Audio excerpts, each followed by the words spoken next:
Hello everyone, it's Theme Park Avenue, I'm Eric. Last year, I made rankings of both every Cedar Fair roller coaster I've been on, and every Six Flags roller coaster I've been on.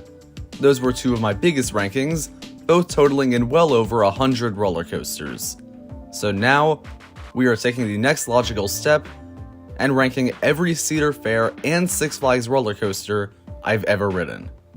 This will be a total of 225 roller coasters.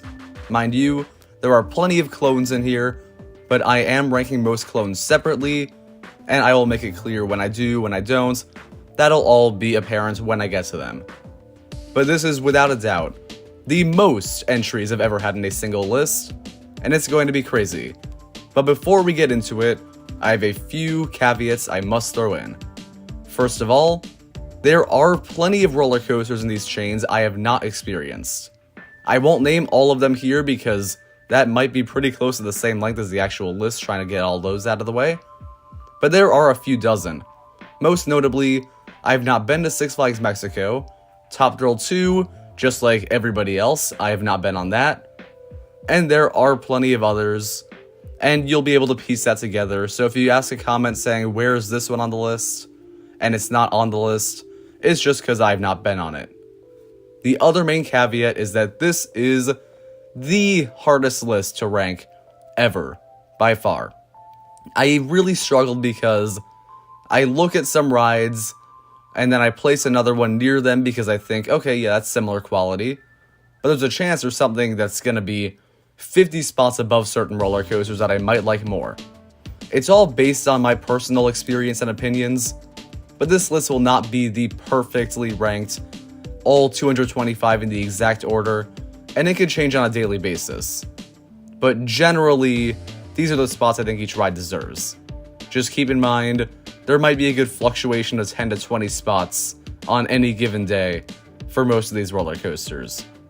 But that is not the case for number 225, last place, Edinor Latag at La Ronde. This is the worst of all of them. I have put it below every kiddie coaster, and every other really terrible major ride. I love the appearance and the setting of this ride, but it is beyond painful, and describing it beyond that would be giving it respect it doesn't really deserve. It's a ride that doesn't really need to exist since there's a better version of the same ride in the same park, and it's simply not enjoyable at all. Number 224, Flight Deck at Canada's Wonderland. This is the same kind of ride. It's also a Vekoma SLC. This one is slightly less painful from what I remember, but I have not been on it that recently, so maybe that's why. But overall, it is still a terrible roller coaster that I do not enjoy experiencing. Number 223, Time Warp, also at Canada's Wonderland. The bottom two of this park is among the worst in the world. And this Zamperla Velar is a decent step up from Flight Deck, but still a very painful model that I personally don't enjoy. I hear if you're really tall and you clear the restraint to some extent, it's not painful, but unfortunately, I was never quite tall enough for that. Number 222, Mind Eraser at Six Flags Darien Lake. Another Vekoma SLC, so I'm not giving a whole lot of justification for each of these, but just making it clear, most of these have nice appearances and nice settings and all, but they are painful rides, and while they can be intense, unfortunately, that intensity is not always an enjoyable feature. Number 221, Lil Devil Coaster at Six Flags Great Adventure. This one's funny. It's a kiddie coaster. I rode it back in 2017 with my little brother, and I was shocked how bad it was. You get slammed into the side, and it's almost as painful as the SLCs, frankly. The worst thing about it, though, you go through the cycle 3 times. So it's triple the pain. And that was just about the worst roller coaster I'd ever experienced, outside of a handful of SLCs. Number 220, Screaming Eagle at Six Flags St. Louis. I've talked about this a lot before. I know people like this one, but after that first drop and maybe the first hill, this is the roughest wooden coaster I've ever experienced. It's brutal. And I'm genuinely surprised I don't hear about a heart attack happening on the ride basically anytime someone rides it. Because it's brutal. Maybe I've gotten really unlucky. I rode it twice in the hopes the second ride would be better. It was not. But this ride, despite a very nice setting and some good airtime, is among the least enjoyable roller coasters I've ever experienced. Maybe I'll give it another chance if I go back to St. Louis, but for now, it's the worst wooden coaster I've ever experienced. Number 219, Green Lantern at Six Flags Great Adventure. I love B&M's roller coasters. They're a great manufacturer that generally makes crowd pleasers. This one is the rare exception. This crowd is not pleased, the crowd being me in this case, because the ride, despite having some fun intensity to it like most B&M stand-ups do, was the most uncomfortable and painful of the model for me. It's been a while since I rode it, but it's one I never felt inclined to give a second chance, and maybe never will. So as a result, it's the worst B&M I've ridden, and among the worst roller coasters in any Cedar Fair Six Flags park. Number 218, Canyon Blaster at The Great Escape.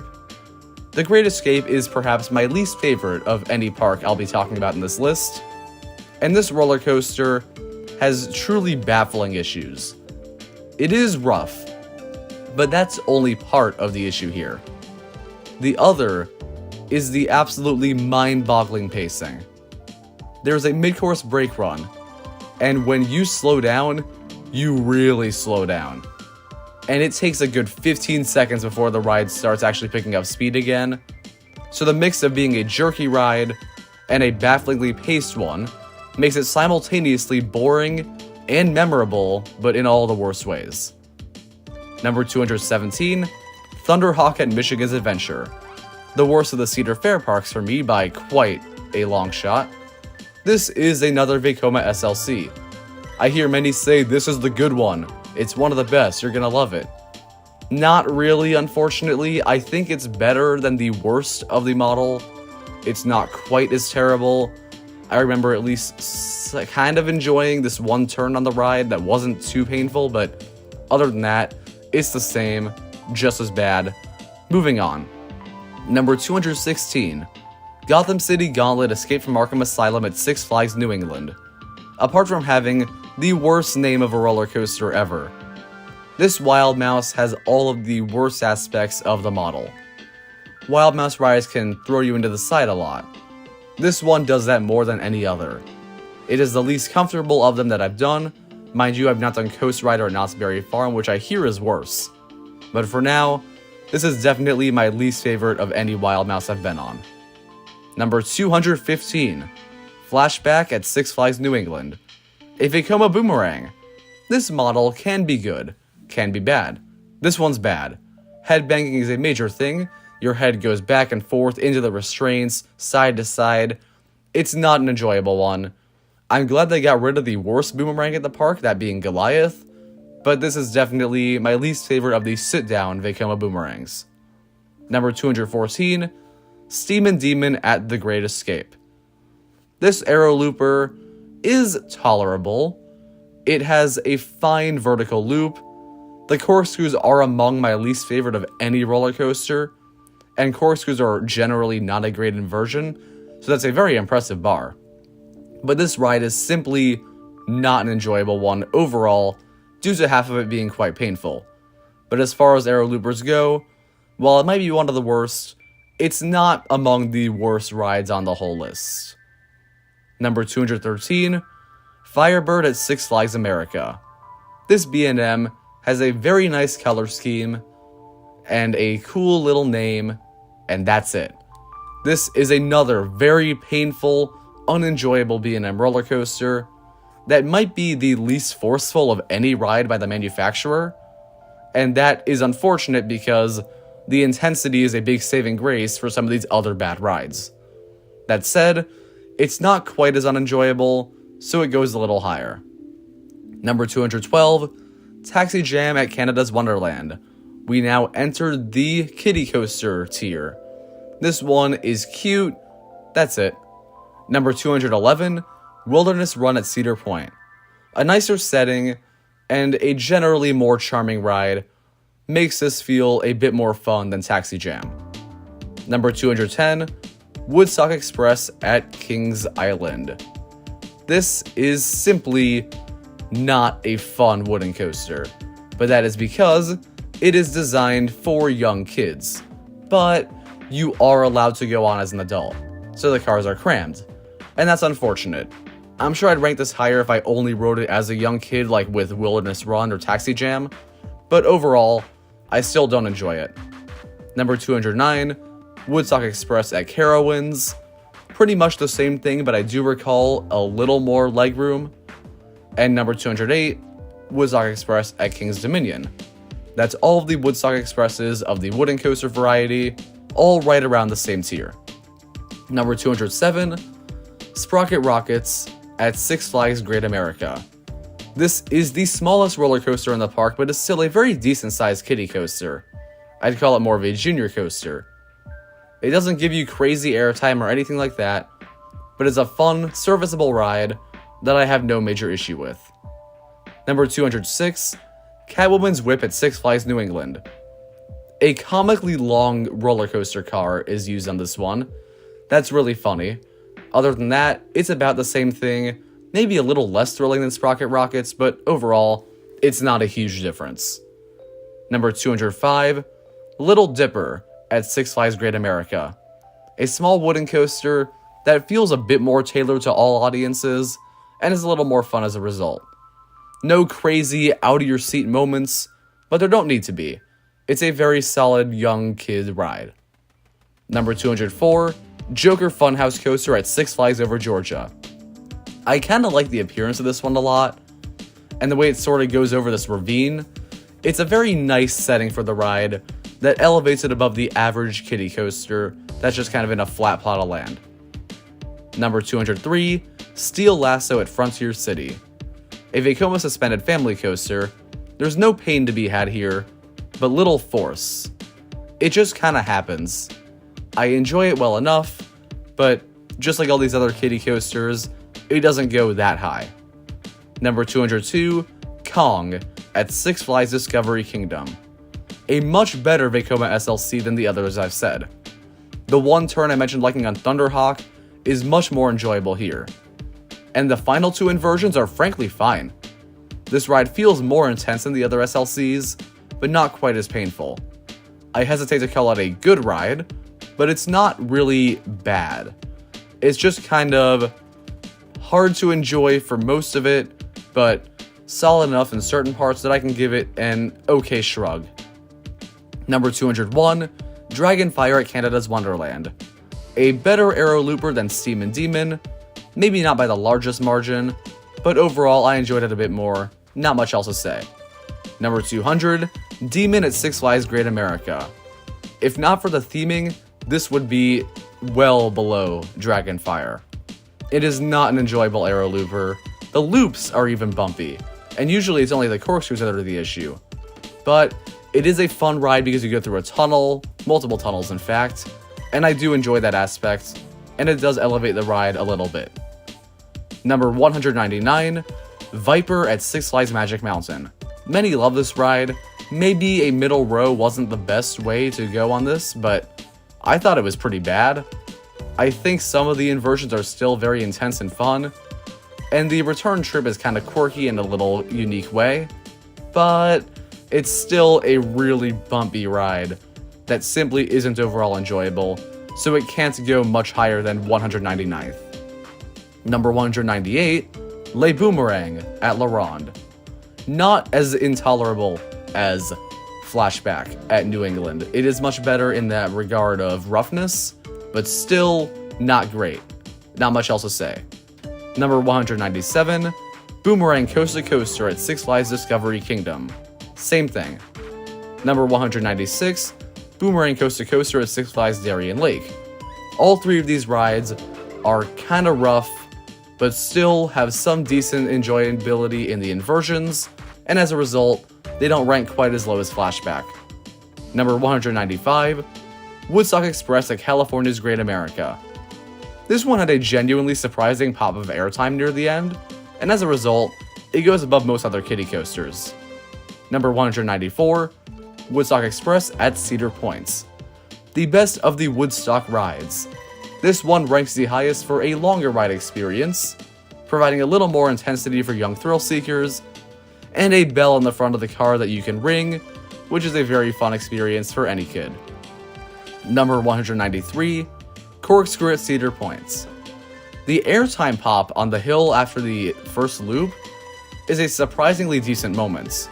The loop itself is also good, and frankly the corkscrews are not the worst, so it's still an alright ride. I used to think it was one of the very worst coasters out there, but now I realize it's certainly okay. Number 192, Flying Ace Aerial Chase at Kings Island. I love a Flying Ace themed ride with Snoopy and all. This one is okay. It's more noteworthy than Steel Lasso, so it did rank a bit above it. Maybe it shouldn't have ranked that high above it, but I mentioned there'd be some fluctuation. But it is a bit more thrilling and a bit more fun. Number 191, Kitty Hawk at Carowinds. This one is the same as Flying Ace, but I enjoy it more for the nicer setting and the cute name. Number 190, Silver Streak at Canada's Wonderland.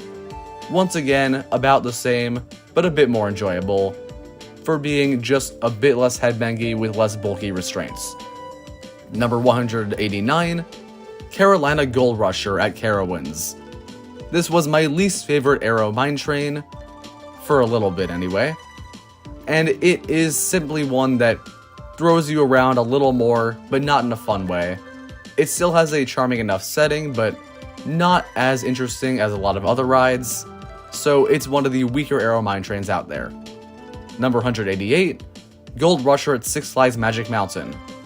I remember this one being just as jerky, but going around the top of the Magic Mountain, which is a beautiful setting for a park, makes it a bit better.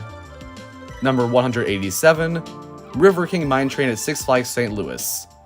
This is a bit jerkier, frankly, than the last two I said, but I remember one specific drop being a bit more thrilling and memorable than anything on the previous two mentioned, so it did go just a bit higher. Number 186, Wildcat at Frontier City. This wooden coaster is the definition of middle of the road. You get pretty much no forces out of it. People say B&Ms are forceless, big things like wing coasters and dive coasters, but no, those are forceful. This one, obviously a family coaster, so not trying to be anymore, really does give minimal airtime, minimal intensity, a slight rattle but nothing crazy rough, so it really is just the most ride out there. Number 185, Runaway Mine Train at Six Flags Great Adventure. This one has a great setting along the water, and some unique hills on it that provide good airtime for an Aero mine train, but still, this one can be a bit tough to enjoy at times. Number 184, Dahlonega Mine Train at Six Flags Over Georgia. The final drop is slightly terrifying, the whole setting is great, the rest of the ride is jerky mediocrity, so it's not one of the best mine trains out there. Number 183, Thunder Run at Canada's Wonderland. There is controversy about this being a roller coaster, but I do enjoy going through the mountain more than most Aero mine trains.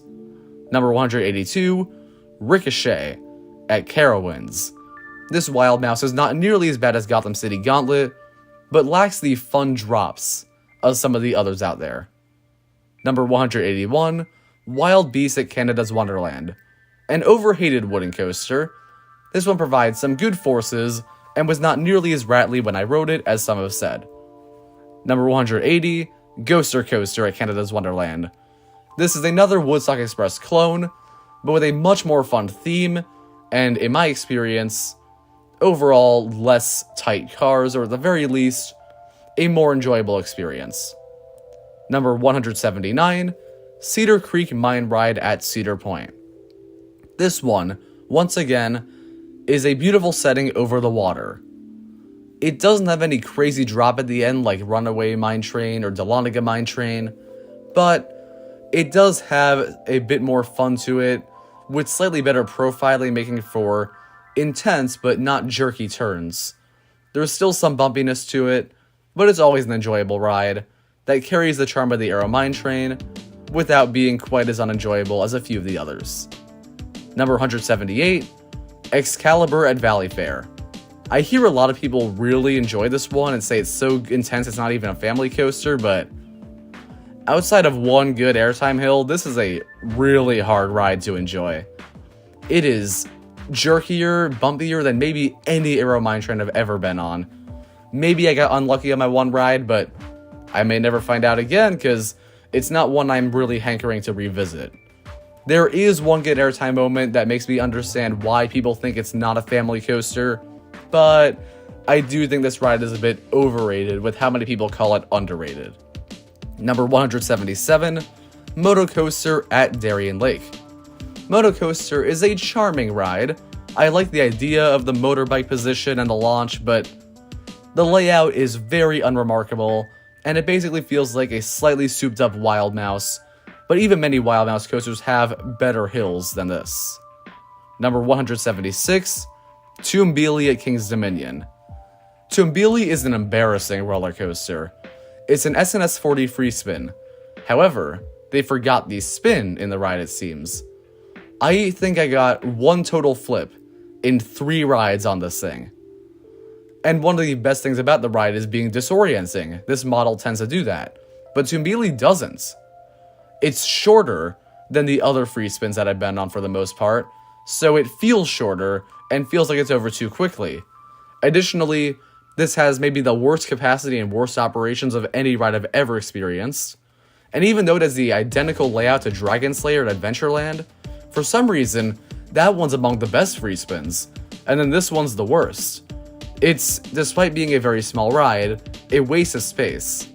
It's unfortunate that it replaced a really great flat ride in the Crypt. Personally, I would have preferred to replace Volcano because I never liked that ride, but that's a story for another day. Number 175, La Vibora at Six Flags Over Texas.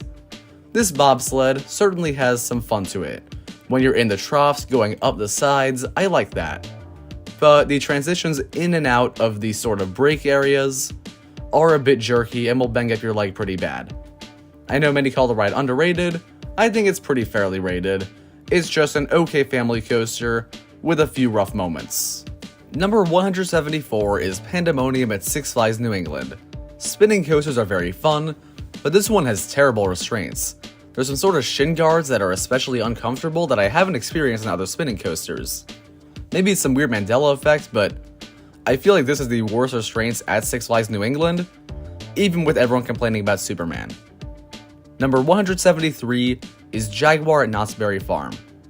A scenic ride, very relaxing, not remarkable in the thrill department, but being able to go through the loop of Montezuma's Revenge is an enjoyable experience, so this is a very solid family coaster. Number 172, Corkscrew at Michigan's Adventure. I find the corkscrews more tolerable than previous ones I've mentioned on other Aero Loopers, so this ranks a little higher, but it is still kind of unremarkable and still a little jerky. Number 171, Iron Dragon at Cedar Point. Iron Dragon is an aero-suspended coaster. Going over the water with the cars kind of dangling side to side is a very fun experience. It simply doesn't have the same punch as most of the other aero-suspended coasters do. Still, a fun ride, but it ranks very low. Number 170, Roadrunner Express at Six Flags Fiesta Texas. An Aero Mine Train with a very unique location, and a fun little theme going throughout, but ultimately the same kind of jerkiness but no standout elements, so even though I think the setting is among the very best, it can't rank very high. Number 169 is Skull Mountain at Six Flags Great Adventure. Skull Mountain is an indoor roller coaster. It has a little bit of a punch at the very end of the ride, and a very impressive facade. There isn't a whole lot of theming, and it's not a super dark indoor ride, so you don't get quite as disoriented as some others, but still, it's a solid enough roller coaster.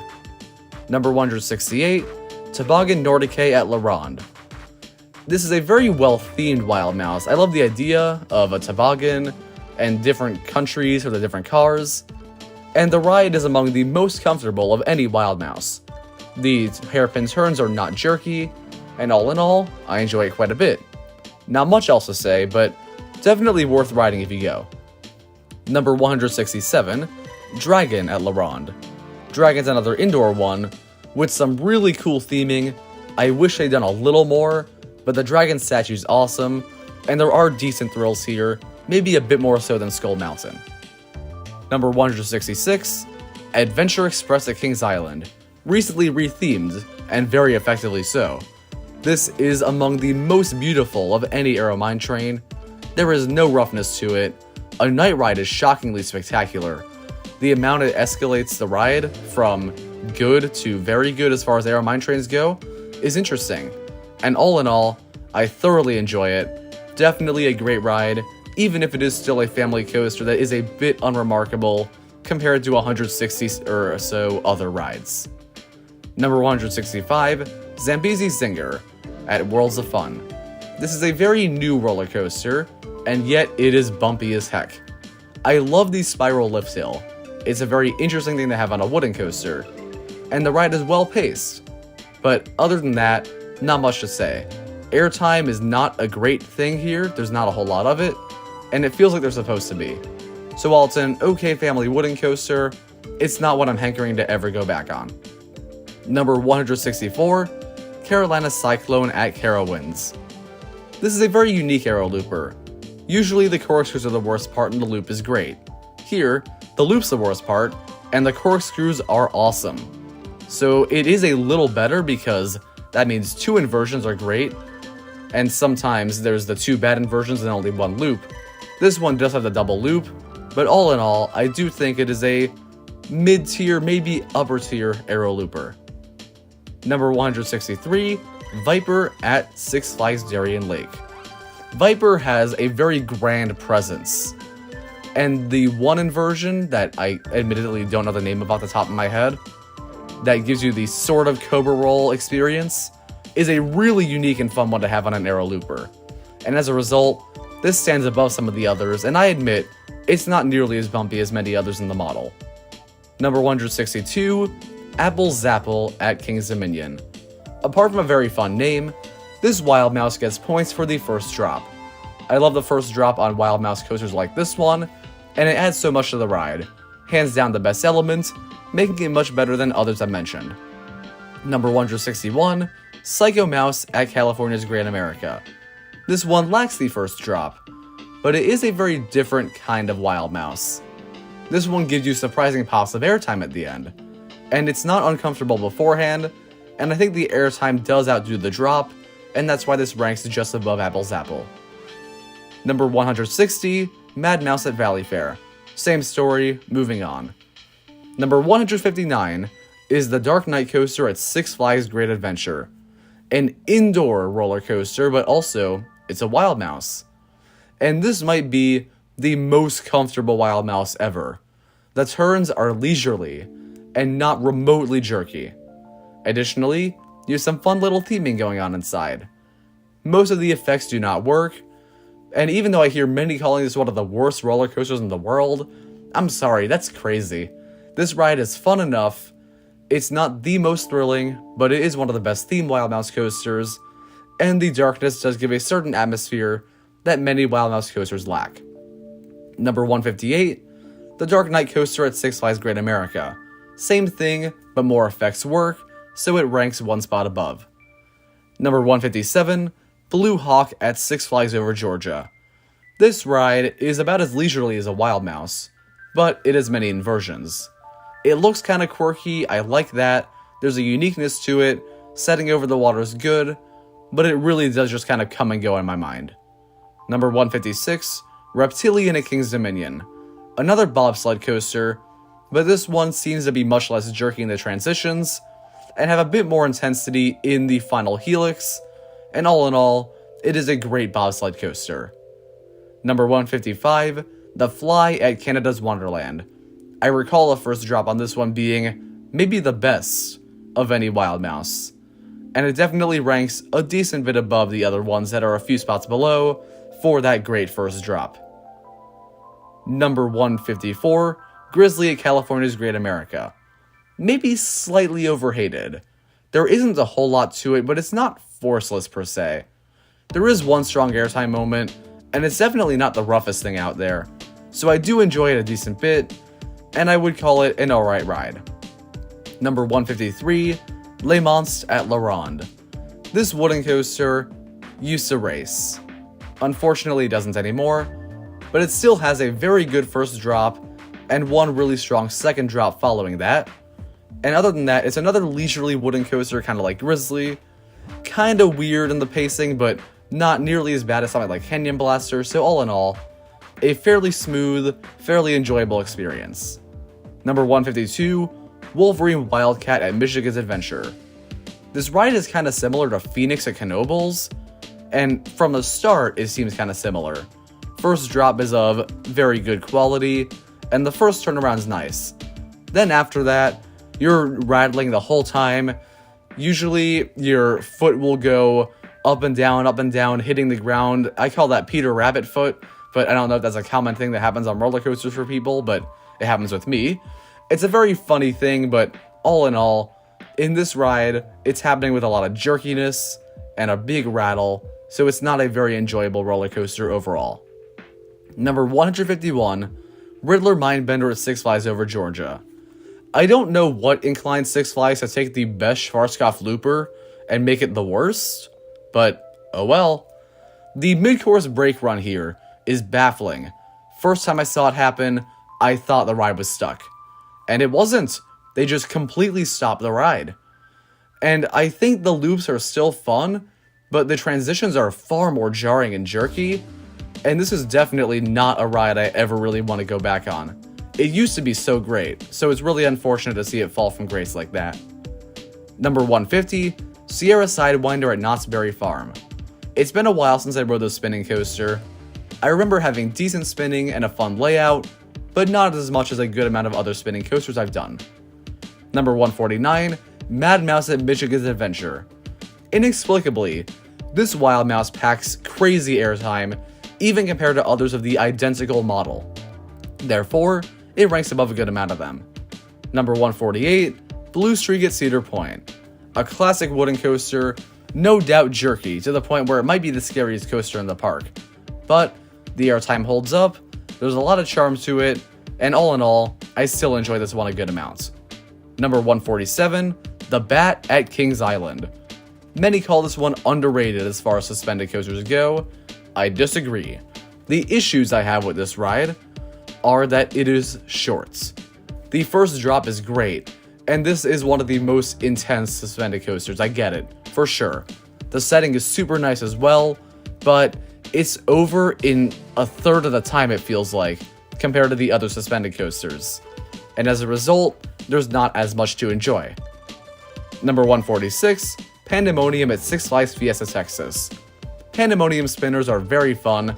This one's layout does not allow for as much spinning in my opinion, but still, very enjoyable. Number 145, Whizzer at Six Flags Great America. Whizzer is a fun one. There is a bit of intensity to it as you go down this not super steep, but very gradual drop that builds up a good amount of speed. This ride is loved by the locals, a very charming one for sure, and I respect it a lot. It's a much better spiral lift hill ride than Zambezi Zinger, that's for sure. And all in all, it doesn't rank that high on this list because it's still a family coaster, but it is one I enjoy and will re-ride if I ever go back to this park. Number 144, New Revolution at Six Flags Magic Mountain. New Revolution is mostly a fun meandering Schwarzkopf with one vertical loop, and that loop is iconic, and other than that, this is just a very serviceable, fun family coaster with an inversion. Number 143, Pandemonium at Six Flags Over Texas. This one has a better paint job than the others of the model, and it has a little more spinning than the Fiesta Texas one in my experience, so overall, it ranks just a bit higher. Number 142, Pandemonium at Six Flags St. Louis. My one ride on this one had crazy spinning, and at the final brake run, I was getting dizzy. I love that a lot, so it ranks above the other Pandemoniums. Number 141, Spinning Dragons at Worlds of Fun. The pleasant theming of this one, with the similar spinning quality of St. Louis, makes this a slightly better spinning coaster overall. Number 140, Backlot Stunt Coaster at Canada's Wonderland. In my experience, the main effects with a helicopter and fire don't work here. But it's still a fun ride with a surprisingly intense helix, I've always felt the indoor section is a tad underwhelming on this ride, but the first part is really strong, and this is overall just a very well done ride that I'm glad still exists from the Paramount's era. Number 139, Backlot Stunt Coaster at King's Dominion. This one, the effects sometimes have worked, sometimes haven't. Number 138, Backlot Stunt Coaster at Kings Island. I've never had the effects not work. That's why this one ranks the highest of the three. Number 137, Ninja at Six Flags Magic Mountain. Another suspended coaster with a great location, but this one's first drop, and the intensity when you're going over the lake, is stronger than both the Bat and Iron Dragon. Even though the final lift hill is a bit of a weird anticlimactic ending, this is still a great suspended coaster. Number 136, Judge Roy's Scream at Six Flags Over Texas. Generally just kind of an okay wooden coaster, but one surprising pop-up airtime at the very end, and no roughness, make it one of the best wooden coasters I've discussed so far, and at least a personal favorite. Number 135, Raging Cajun at Six Flags America. A spinning wild mouse. I do love spinning on this thing. It gets crazy intense, you're thrown out of your seat at the very end, and the ride feels slightly dangerous. There's a weird quirk to it where it just feels like an old ride ready to fall apart, but that can be very fun, and I enjoy that feeling on this one. Number 134, Scream at Six Flags Magic Mountain. Moving away from family coasters a bit, this B&M is not my favorite. The ride's not painful, it's just very weirdly paced as far as floorless coasters go. It feels so slow, but you don't get good hang time. It's basically the worst case scenario outside of the roughness not being a factor. The setting's very ugly, but that's a very minor thing. Setting only elevates a ride so much, but I think I'd enjoy the setting more if I wasn't forced to look at it in the very slow inversions. Number 133, Rougarou at Cedar Point. Rougarou starts off great, with an intense vertical loop and dive loop, but after that, it's jerky and not fun. So half of it's great, half of it's not, and those two halves even out to a fairly middle-of-the-road placement. Number 132, Patriot at California's Great America. More consistently enjoyable than Rougarou. The best moments are not as forceful, but it's overall more enjoyable because of the consistency, so it gets a slightly higher spot. Number 131, Georgia Scorcher at Six Flags Over Georgia. This stand-up coaster is not uncomfortable. I don't mind the model in general, and there's no headbanging. It's an intense ride, fairly bare-bones layout, but I'm glad this was not converted to a floorless, and overall, I just think it's a very fun ride. Number 130, Vortex at Carowinds. Underrated stand-up for sure. Same kind of layout issue as Georgia Scorcher, but I had just as much fun, maybe even a little more, and I think this ride is overhated. Number 129, Hurler at Carowinds. This wooden coaster is also overhated. This one has no roughness from my experience, a great sense of speed, and the low-to-the-ground elements generally work really well with this one. Number 128, Thunderbolt at Six Flags New England. This ride is really boring in the second half, and I kind of forgot I was on a roller coaster at a certain point, but the first half provides fun thrills, decent airtime, and a classic charm. Number 127, Thunderhawk at Dorney Park. The restraints really press against you throughout the ride, and as the ride goes on, it gets worse. But there's no denying this is a well-maintained, fairly intense wooden coaster, and I'm very glad I got to experience it. Number 126, Ninja at Six Flags St. Louis. A drastically overhated coaster. Many call it one of the worst out there, but frankly, the inversions are not painful at all. They are some of the most painless inversions on any aero looper, and beyond that, there's this weird near-miss element with the chain lift that adds a good bit to the ride for me. So it's one of the more fun aero loopers out there, and all in all, not nearly as bad as many say. Number 125, Corkscrew at Valleyfair. It's another corkscrew, you got the loops, you got the corkscrews, not much else, but no pain whatsoever, so it ranks as one of the highest. Number 124, High Roller, also at Valleyfair. This wooden coaster is another one with classic charm, not a bumpy one. There's a bit of a rattle to it, but it's a good classic rattle, and never too much. There is a very fun return trip on this one, and it's a slightly unique layout for this kind of classic wooden coaster, not the most generic out and back, so all in all, I enjoyed a bit more than some others. Number 123, the Riddler Revenge at Six Flags New England.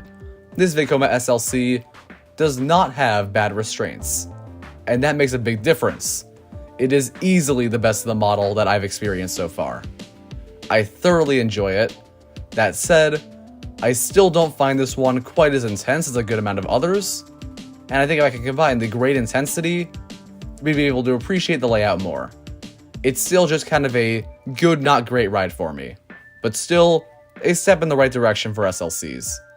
Number 122, Batman the Dark Knight at Six Flags New England. A very smooth B&M, but also a very run-of-the-mill one. This is a very average layout. No inversion really stands out to me. The pacing is not particularly great. It's better than Scream, but not excellent. So all in all, it is just kind of an okay ride. Number 121, Grizzly at King's Dominion. This wooden coaster has a good amount of airtime on it, and a very nice wooded setting. The retracking definitely did wonders for this ride. It's phenomenal now, but still only by sort of classic wooden standards. It's not one of the best wooden coasters out there, but it is definitely one that's worth re-riding. Number 120, Gemini at Cedar Point. The racing aspect makes this one. The airtime is not nearly as good as some are now saying. I don't know where the Gemini stands came from. It's fine, I respect it. Personally, I think it's just a fun family coaster with some good drops, a solid finale, and opportunities to high-five people when you technically shouldn't, but still, that's super fun. Number 119, the Bat at Canada's Wonderland. This Vekoma Boomerang is among the more enjoyable. I remember no headbanging on it, and the inversions and intensity are enjoyable when that's not a big factor. Number 118, Boomerang at Worlds of Fun. Very similar experience. I was shocked at how good this one was. Definitely one of my favorite Vekoma Boomerangs. Number 117, the Flying Cobras at Carowinds. The Flying Cobras gets the highest spot of the Boomerangs because of the name. Number 116, Invertigo at Kings Island. Invertigo is an inverted boomerang. Some hate it, but how? There is no headbanging whatsoever. And the ride feels way more intense than any major Vekoma boomerang that's a sit-down model. So the inverted aspect helps a lot, and all in all, I think it's a very good roller coaster. Number 115, Goliath at Six Flags Magic Mountain. This ride has some of the most impressive statistics of any ride on the list. It is well over 200 feet tall, goes 85 miles an hour, however, it is very weirdly laid out. The first drop is not steep and does not provide any weightlessness or forces. There is one airtime hill that provides very little airtime. There's a helix that provides excellent intensity, but to get to it, you must endure a mid-course brake run that completely kills the momentum, Riddler Mindbender style. Every aspect of this ride is good, not great, and if it were the size of something like Riddler Mindbender, it would probably rank right around there. That said, stats do make a difference here because you get that great speed, so it ranks a little higher than that. Number 114, Mighty Canadian Mindbuster. A drastically overhated ride once again. I love going through the water slides on this one, it's such a unique experience. And beyond that, I got no roughness and plenty of airtime. It's a fun, grand wooden coaster, and one of the better ones that I've talked about, and frankly will talk about, in the whole coaster ranking. Number 113, Great American Scream Machine at Six Flags Over Georgia.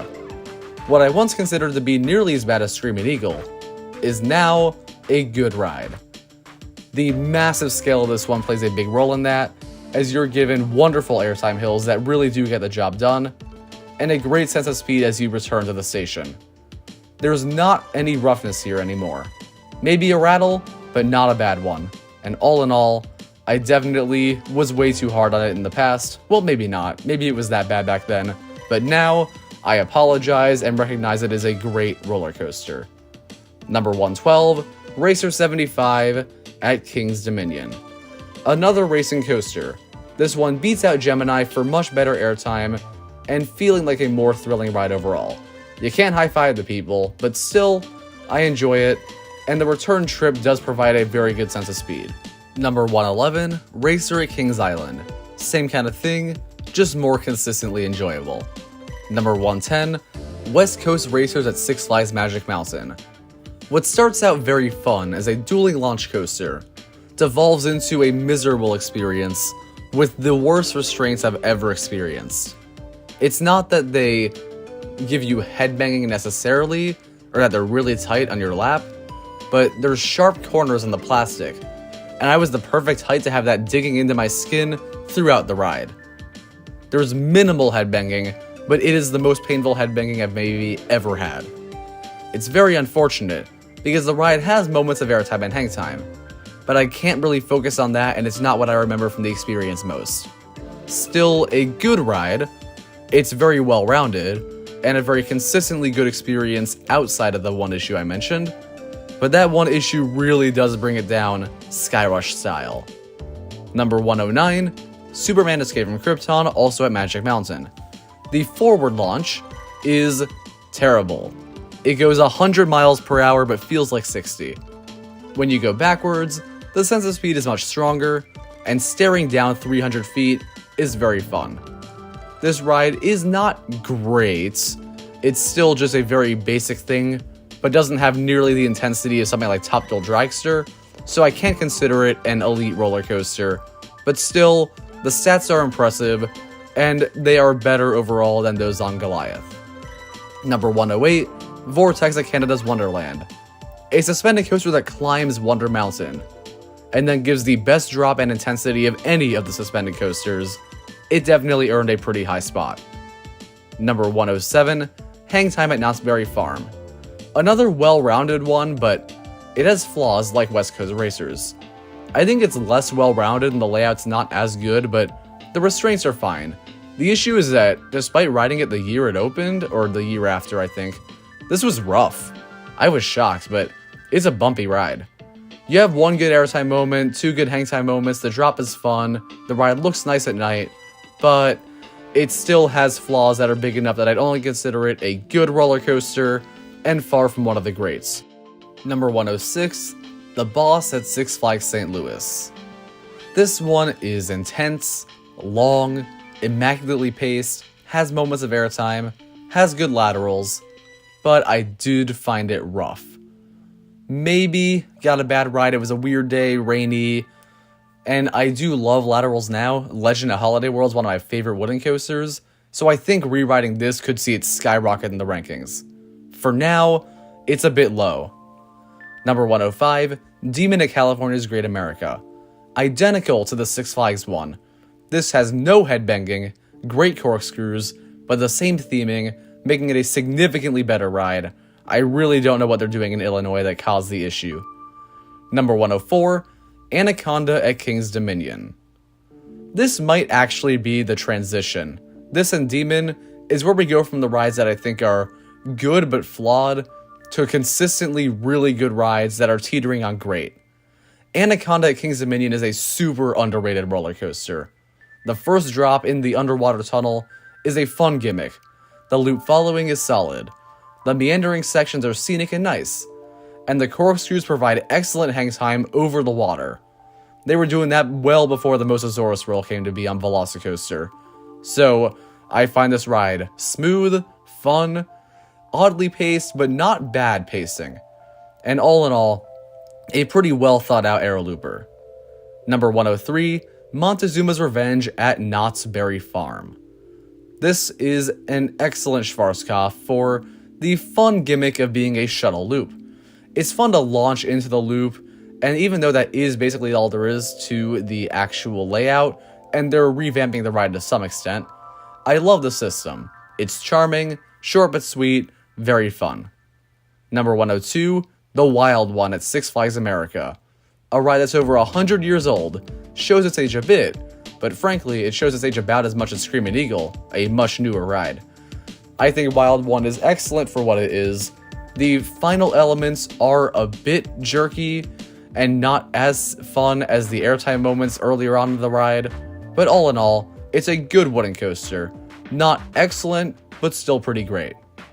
Number 101, Runaway Mine Train at Six Flags Over Texas. By far, the best aero mine train. It's scenic and simple for the most part, but once you get to that final drop, it's one of the most insane moments on any family coaster I've ever been on. The ride's not remotely jerky, it's perfectly paced, I love the build up to that final scene, and it's simply a blast of an aero mine train. Number 100, through 95 actually, the other S&S 40 free spins, most often called the Joker. I find that this model is underrated, except for Toombili. You get so many flips, it's utterly disorienting but not ever uncomfortable. The ride is short, but it feels like a very complete experience by the time you're done, and it doesn't feel like you would have wanted a whole lot more anyway, or it may have been too much. So all in all, these made the top 100 for being fun rides that you get a different experience on every time. You might even get a Toombili type experience, but that's very rare on these particular ones for me. So as a whole, I consider the 40 free spins to be a great and underrated ride model. Number 94, Possessed at Dorney Park. A very simple layout. You go forward, you go backward, you go forward, you go backward, you go forward. However, the launches are powerful. Going up so high, looking down the spike, and then up the spike are both very fun experiences, and I find the Intimate Impulse model to be very good overall. Number 93, Flash Vertical Velocity at Six Flags Great America. I remember my head bumping against the restraint one extra time on Possessed, and that's the only reason I gave this one a slight edge. Number 92, Riddler's Revenge at Six Flags Magic Mountain. The best of B&M stand-ups. This one has been showing its age a little bit, with bumpier track than I remember.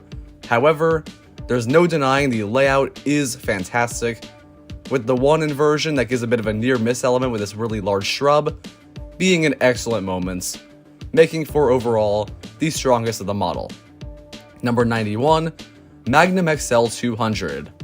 I know this is kind of unpopular, a lot of people would put this in the top 10 probably, but I really don't understand how that could happen, simply because I've been on this so many times. For me, 9 out of 10 rides on this are frankly not nearly worthy of top 100. They are painful, the airtime is too much, and maybe I'm a wimp, but I definitely stand by the fact that Magnum is definitely one that's hard to enjoy on most rides. However, on the best rides, you can enjoy that airtime. Typically it happens when you are stapled, so there's no way you can fly into the restraint. But this ride is just a very weird one, and I do appreciate its importance in the current roller coaster landscape. It was very impactful and has historic value for sure, but based on the actual ride experience today, it can't rank that high. Number 90, Poltergeist at Six Flags Fiesta Texas. The theming added to this one is really nice, and the ride itself is a very good Premier Rides launch coaster. I think the second half is a bit slow, but I do thoroughly enjoy the main spaghetti bowl elements, and just the whole look of the ride is very unique and kind of funny, and the elements all do provide the right hang time and intensity they were meant to, so it is a good ride overall. Number 89, Joker's Jinx at Six Flags America. Same ride model, same layout, however, I do find that this one is a bit stronger due to the fact that it picks up the pace in the second half, rather than losing it, so it is a much more intense ride overall. Number 88, Shockwave at Six Flags Over Texas. This Schwarzkopf is now my favorite. The loops are certainly a fun moment, but beyond that, you're traversing a fairly small but still very fun layout that provides some shocking airtime, especially in the back row.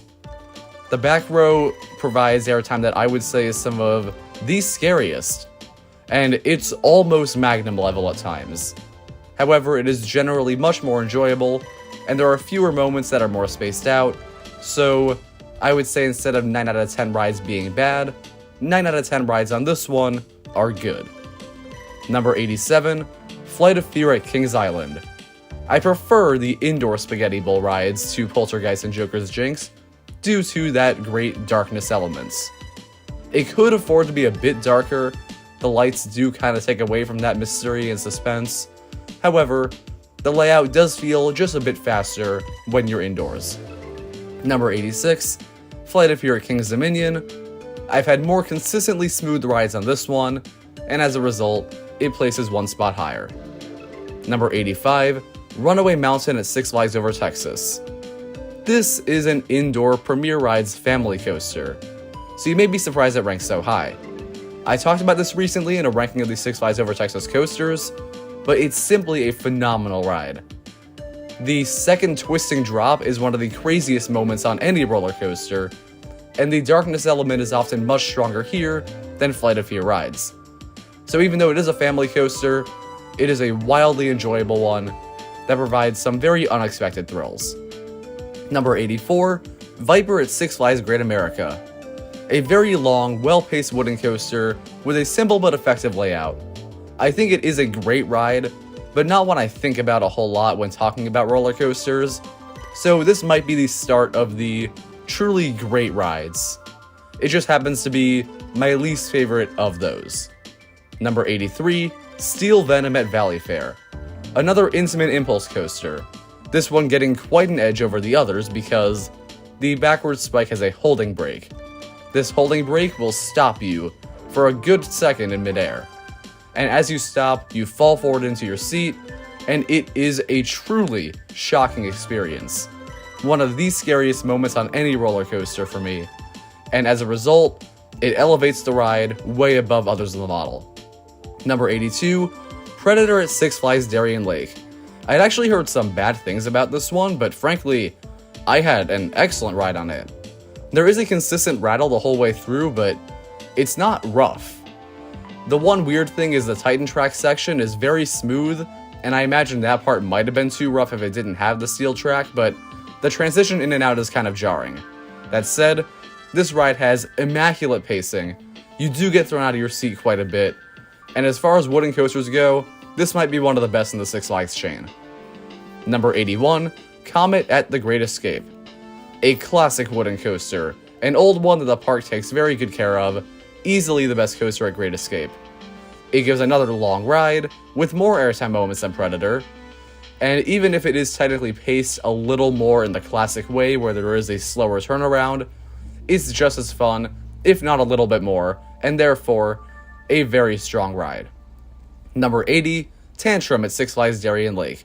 An underrated Gerstlauer roller coaster, leagues above hang time for me, because even though it is a super short ride, every element does exactly what it should, there's nothing remotely unenjoyable about the experience, so it is another short but sweet ride, but has a bit more complete of a layout compared to some of the other short ones like Superman Escape from Krypton, and that's why it ranks a bit higher.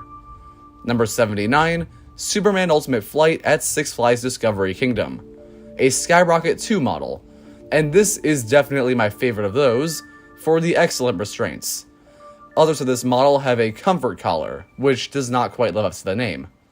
This one only has a lap bar, providing some of the best hang time on any roller coaster, and even though the layout is very small and simple, just like Tantrum, it provides excellent forces and feels very complete. Number 78, Full Throttle at Six Flags Magic Mountain. This Premier Rides coaster has hang time that puts Superman to shame. The first loop, and only loop, but you get the idea, is incredible, and the following section is fun.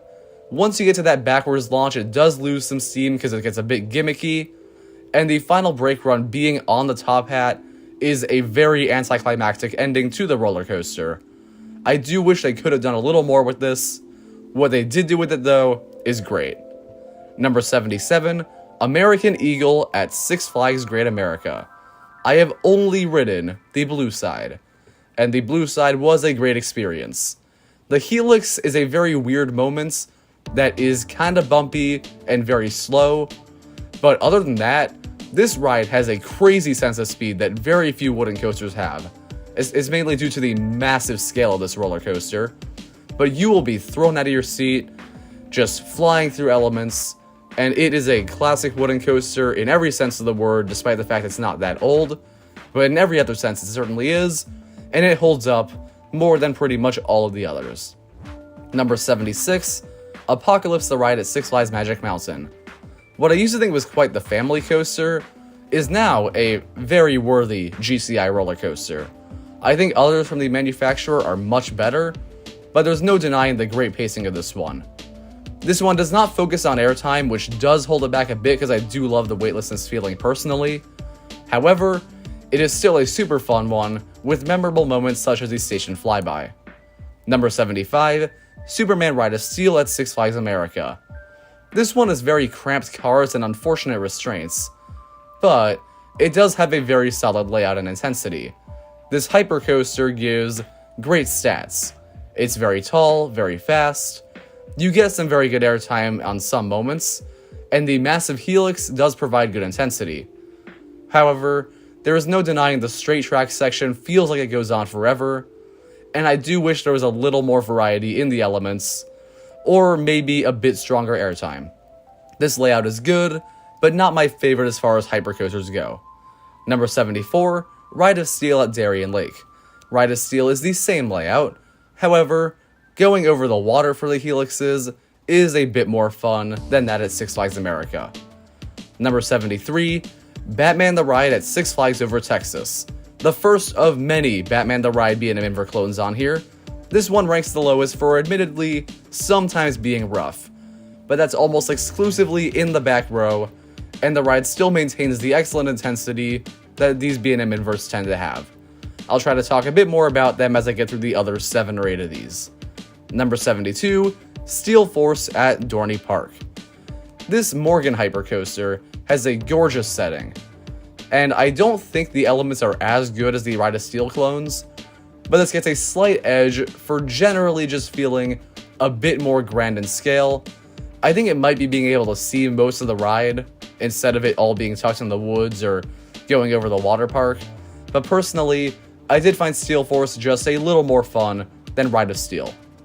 Number 71, Flight Deck at California's Great America. A wildly overrated B&M invert. Many call it one of the best and underrated, but it is short, and it doesn't pack the intensity that anyone says it has. The inversions are good, but some of the weakest on any invert. And the final section over the water is the one big saving grace.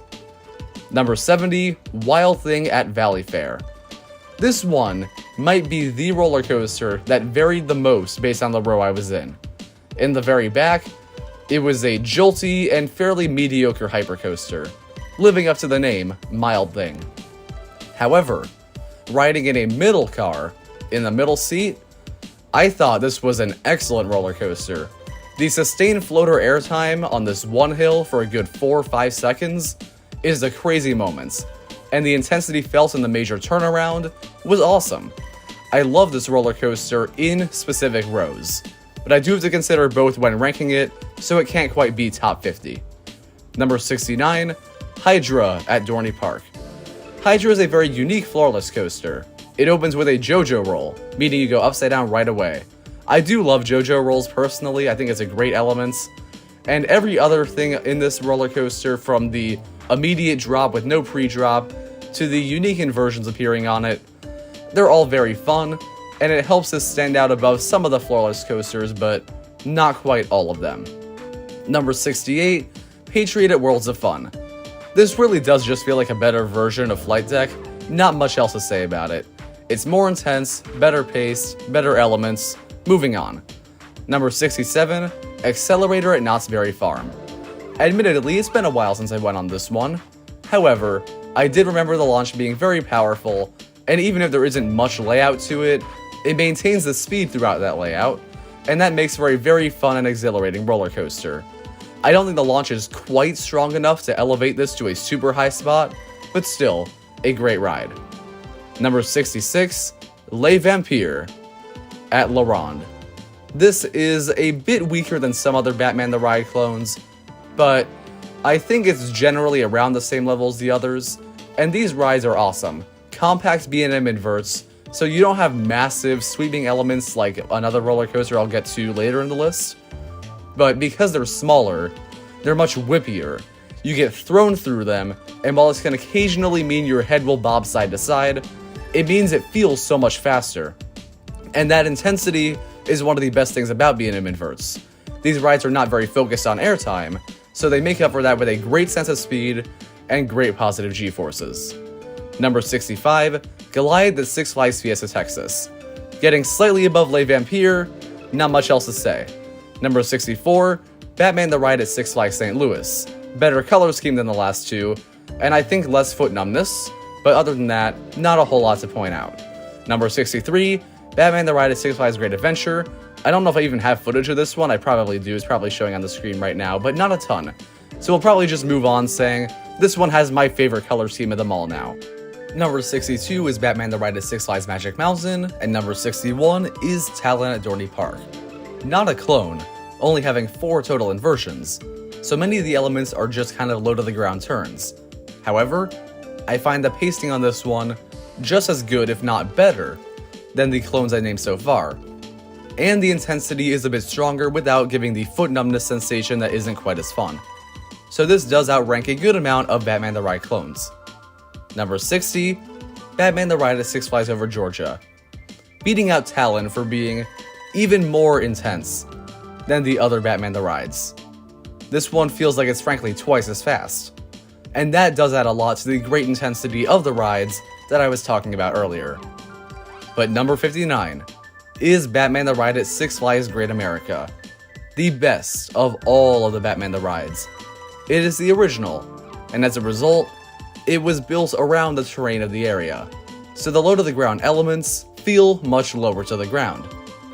And they are all in all just more fun.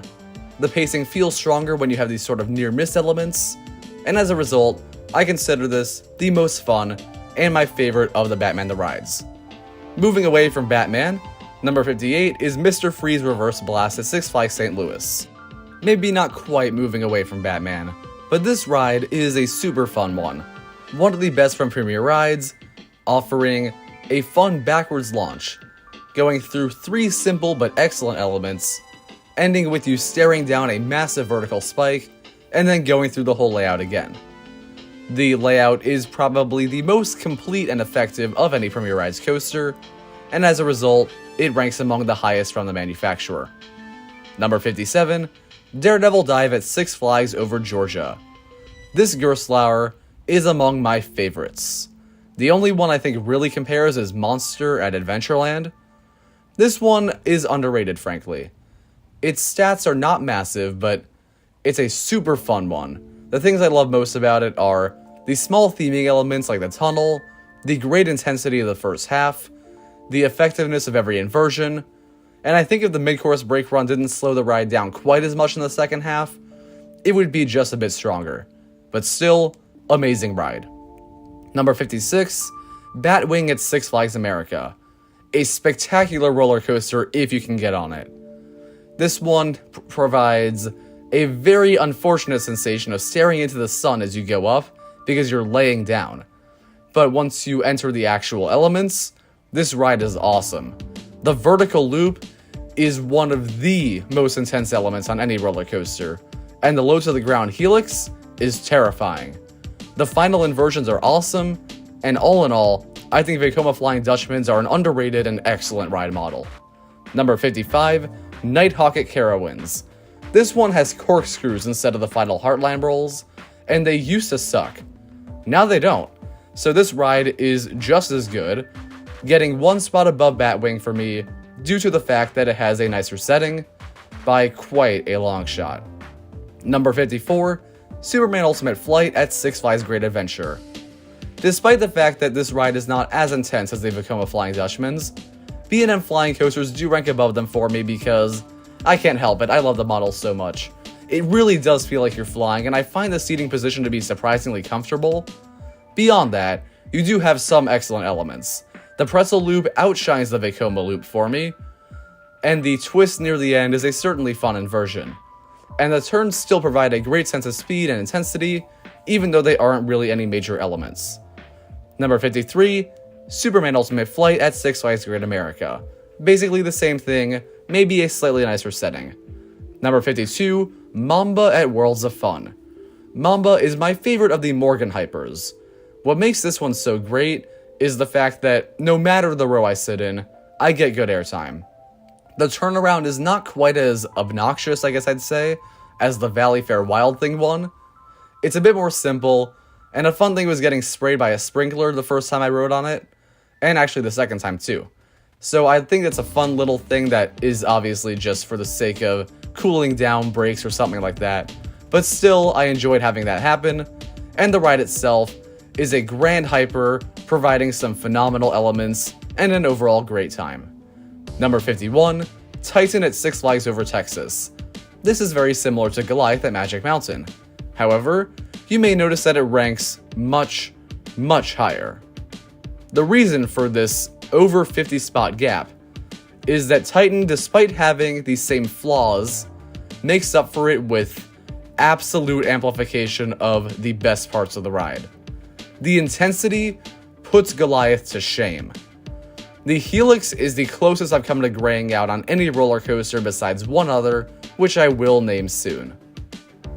And beyond the one Helix, there's another Helix that provides very similar forces, and multiple turns throughout the ride keep that intensity going. There's still a mid-course brake run, the first drop's still not great, but the sense of speed is better, the pacing is overall stronger, and simply put, I can't deny the fact that the intense moments on this outshine nearly every other intense moment I've talked about so far, and as a result, no flaw could hold this back too much. Number 50, Max Force at Six Flags Great America. This has the fastest acceleration of any launch in the US. And that launch is good. I think it might be a bit overrated, the launch itself, and the layout is certainly not super complete. However, that Heartline roll is one of the craziest inversions in any Six Flags park, so it does help elevate the roller coaster to a higher spot. I think this ride is a bit overrated, but I still thoroughly enjoy it. Number 49, Mr. Freeze Reverse Blast at Six Flags Over Texas. It's actually just called Mr. Freeze now because there is a forward section, and that kind of sinks. Forward is not as good. However, I do find the Mr. Freeze at Over Texas to be more intense, smoother, and overall more fun. Maybe it's very subtle, but I rode both of them in a very short period of time in between each other, and I still found that Over Texas was a much better one. Number 48 is Copperhead Strike at Carowinds. I feel like the people who give thoughts on this ride have it completely backwards from my experience. Obviously, it's based on their experience, no issue with it, but that launch is really powerful. I can't believe people always make fun of that one for being super slow. The launch is one of the best parts of the whole ride. And all in all, the first half of this thing is excellent. JoJo Roll is even better than the Hydra one, that launch is great, the vertical loop gives excellent hang time, the airtime throughout is great, the pacing's immaculate. The only issue is, I could not tell you a single thing that happens on this ride in the second half. And that means it's kind of unmemorable, but still, it is no doubt a great roller coaster. Number 47, Afterburn at Carowinds. Being shown up by its own neighbor, Copperhead Strike does not beat out Afterburn due to the fact that this ride is great the whole way through. This beats out other inverts for generally better elements. That Cobra roll is phenomenal, and it is maybe a bit more intense than most of the Batman clones. I do generally think it's mainly just that layout that helps this one as one of the top B&M inverts. Number 46, Valraven at Cedar Point. Many hate this one. The vest restraints are too much for them, but for me, vest restraints are one of the better restraints on roller coasters in general. They say the mid-course brake run kills all speed. They're right. But for me, every element does exactly what it should. The first drop, awesome. The inversions, all are phenomenal. The airtime hill, surprisingly really good. I think the only issues are the brake runs.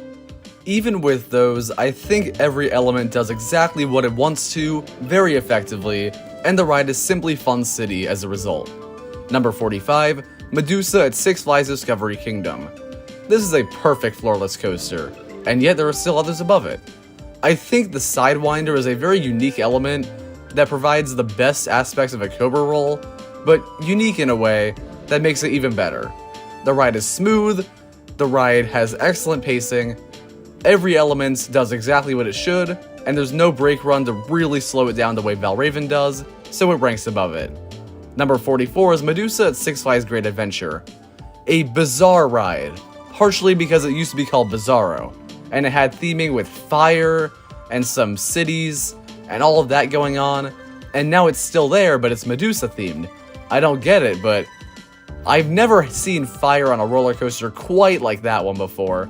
It really warmed us up on a pretty cold day at the park, so it was super fun, and unlike a certain X2, the fire works. And beyond that, this ride has even better pacing than Medusa at Discovery Kingdom, and the elements are arguably a bit more intense. I think the near-end elements with the corkscrews may not be as strong as some other floorless coasters, but with the weird near-miss elements, I would say they are even better in many cases. Number 43, Superman Krypton Coaster at Six Flags Fiesta Texas. The layout and the pacing are not as good on this one as the Medusas. However, this floorless gets points for a few things. First of all, that vertical loop is massive, and it's awesome. Second, the multiple drops off of the quarry wall are better elements than anything on either Medusa, including the Sidewinder and the element with the fire. Maybe not the perfect floorless, but the best elements are beyond perfect. Number 42, Superman Ultimate Flight at Six Flags Over Georgia. The original Six Flags B&M Flyer. This one works with the terrain much better than the other two. You go low to the ground, and it really does feel like Superman going above Metropolis and then back down into it, at least in some grassy part. And going through a tunnel on a flying coaster is an unbeatable experience. So this definitely earned a higher spot than the other Superman Ultimate Flights. Number 41, Gold Striker at California's Great America. This GCI is very good, no doubt an awesome high-tier roller coaster, but very far from their best. After a top-tier first drop, there isn't much of note. The pacing is relentless the whole way through. The airtime and intensity, not so much. You get a good sense of speed, but you're not necessarily enjoying individual moments, or quite feeling like you're getting thrown out of your seat or getting pushed into it. So I think, at its best, it can be pretty intense and fairly smooth, but at its worst, it can lack any intensity but still be a very rough ride. So I find it a bit inconsistent, and after that first drop, I can't call it a top-tier wooden coaster. Number 40, Raptor at Cedar Point. A good step above Afterburn. The inversions on this one are even stronger, and the final helix is a crazy moment for an invert to have, but it's a good one. The intensity on this one beats all the Batman the Ride clones for me, and I would say it's a bit underrated overall. Number 39, Twisted Cyclone at Six Flags Over Georgia. The first Rocky Mountain construction roller coaster to make the list. This is, far and away, the worst one. We probably won't hear about another for another 10 spots or so, and this one simply has most of the flaws that other RMCs don't have. The main issues are pacing, because you do slow down quite a bit throughout the ride, where most other RMCs are good because they keep the rowdiness. Another thing is the general length issue. It's a very short ride, so there's a lack of elements in general. And the best elements? There's good inversions, and maybe one or two really strong airtime moments, but that's simply not as much as any other RMC has to offer. So as a result, it is very far from the best the company has to offer. Number 38, Dominator at King's Dominion. I think this would rank a little lower if I went solely off of what makes a ride great on more objective measures. However, I can't help it. I truly love this ride. It has everything I would want in a B&M. The ride has good G-forces and it holds its speed, but on top of that, the individual elements are phenomenal. The vertical loop is straight up the best I've ever experienced on any roller coaster. I can't think of a single that even compares to the level of hang time, yet still sustained speed you get going through it. The later elements that tend to be the weakest part of a floorless are just as good as the rest. The turns help you maintain the great sense of speed, and it is just the perfect layout. It is the longest floorless coaster, and I'd say that length was used incredibly well. This ride's perfect, and in a way, my favorite at King's Dominion. Number 37, Goliath at La Ronde. Technically the first B&M hyper on the list. It's not a hyper, it is below 200 feet, but I simply love this layout. It's just airtime hills. But they are not magnum airtime hills. That kind of hill is great for some, but for me, I love floater airtime, more than ejector generally. I just think that sustained feeling of weightlessness is one of the best things roller coasters have to offer. And this one certainly delivers on that, with some surprising ejector pops at the end and a wonderful location. Certainly an excellent ride. Number 36, X2. Another one that some would rank much higher. But trust me when I say 36 is incredibly generous for X2 from my perspective. No matter how cool the lift hill is, with the crazy seating and Enter Sandman by Metallica playing, going up backwards, and of course, some of the following elements, such as the first drop and the first inversion, are elite elements. However, nothing happens after that of note. The ride is intense, but it's painful. This ride is very, very flawed, showing its age, and I understand that some really love that intensity, they live for it, but it's really not that intense in the second half, and I find that this is among the most overrated roller coasters, simply because of how many people would call it number 1 in the world by a long shot, or at least number 2 to Egenica. But still, it is a very good ride because of the best moments, and I think there is probably a little bit of peer pressure keeping me from putting this out of the top 50, but it was a close call, frankly. Definitely a ride that I respect, appreciate a lot of, do enjoy a lot of, but also dislike quite a bit of. Number 35, Nitro at Six Flags Great Adventure. This is a full-scale B&M hyper. It has all of the great airtime you'd expect from them, but ultimately, it is a little unspectacular compared to the others of the model. I can point to more elements of the other ones, so it is probably the weakest of the B&M hypers, but still, certainly a great ride. Number 34, Intimidator at Carowinds. Intimidator has been called Intimidator because of the trim brakes that kind of kill the pacing. Maybe I've gotten lucky, but I have not felt that was a major issue. This goes one spot above Nitro for me because I found the sustained floater airtime to be just a bit stronger. Number 33, Renegade at Valleyfair. This roller coaster is awesome. The fact that it's this low only goes to show how many of the rides at these parks are truly great. Renegade is a bizarre, twisting drop, and this wooden coaster holds an incredible sense of speed the whole way through, with the finale being among the strongest GCI has ever made. Way stronger than some other ones I'm going to mention even later in the list. I do think this one can be a bit more rattly in an uncomfortable way compared to a few others, but it's far more intense and consistent than Gold Striker, so it ranks much higher. Number 32, Behemoth at Canada's Wonderland. For whatever reason, the first drop on this one is very intimidating. More than Intimidator even. I don't know how that happened with the name and all, but the first drop is an awesome start to the ride. Beyond that, there's nothing particularly noteworthy. It's the same sort of layout as this and a bit of a mix of some other ones I'll talk about later. It's got the good airtime, it's just as good as the others, just with a better first drop.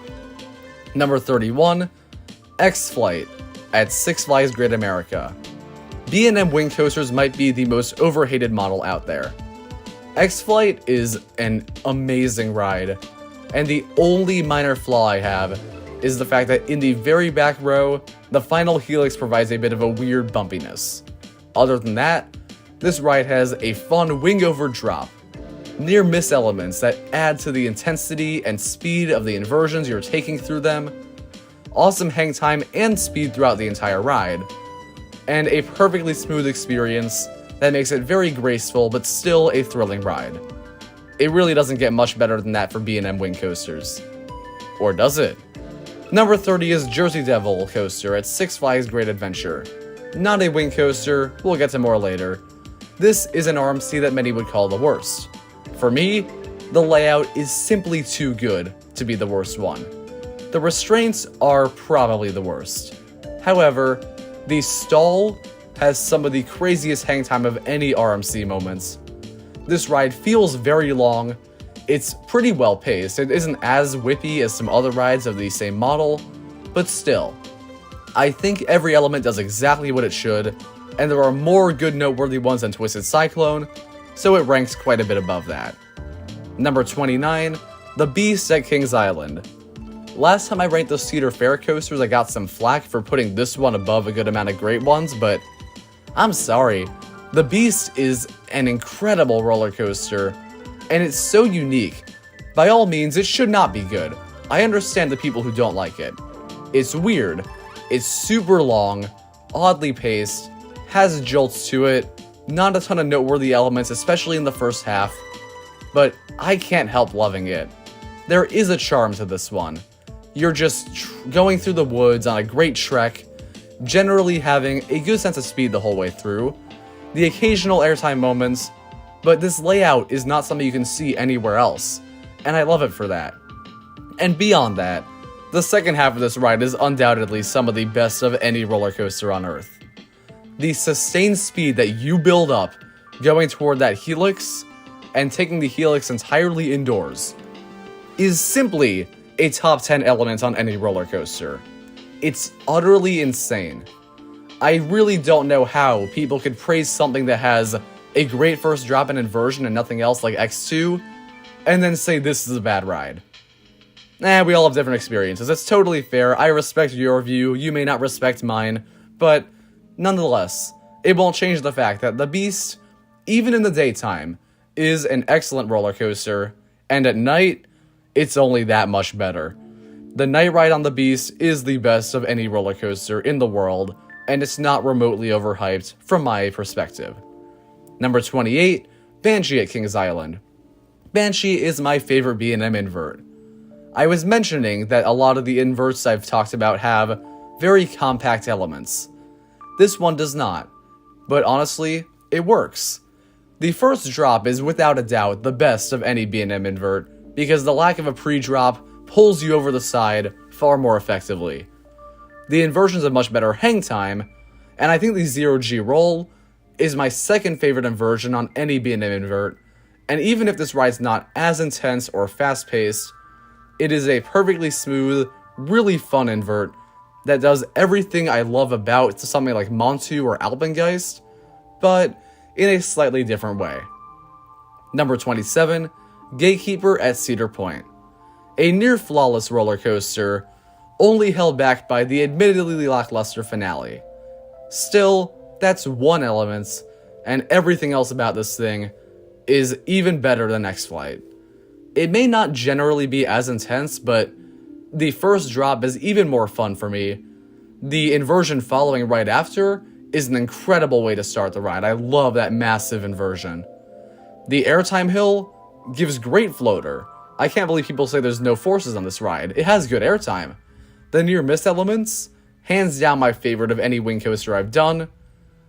And I just think it's a really fun ride. It may not be the most wild in terms of pacing.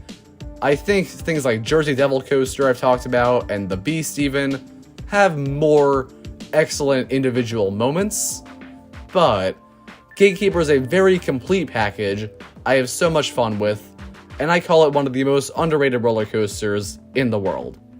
Number 26, Goliath at Six Flags Great America. This RMC wooden coaster has truly shocking stats. It's also very short like Twisted Cyclone.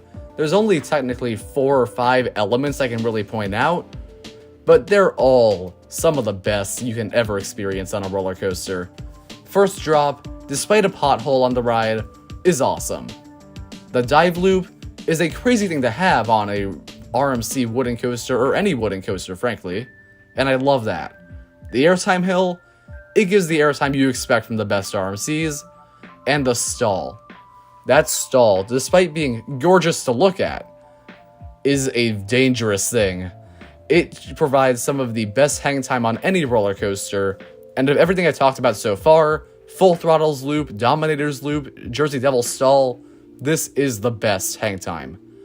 This is a awesome ride, for sure. It just doesn't have quite as much to offer as other RMCs. Number 25, Tatsu at Six Flags Magic Mountain. Starting off at 25 is a perfect roller coaster. Tatsu is the ultimate blend of smooth and graceful and rip your face off intense.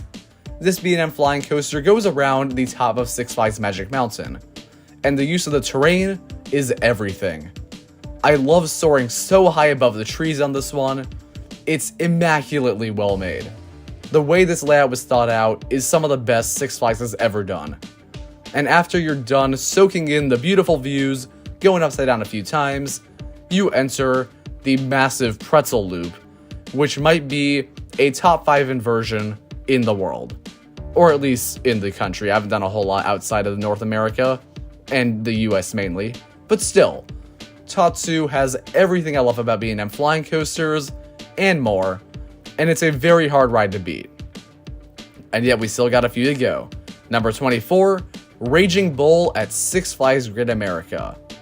This does not have the airtime of other B&M hypers, but it is a long, fun experience.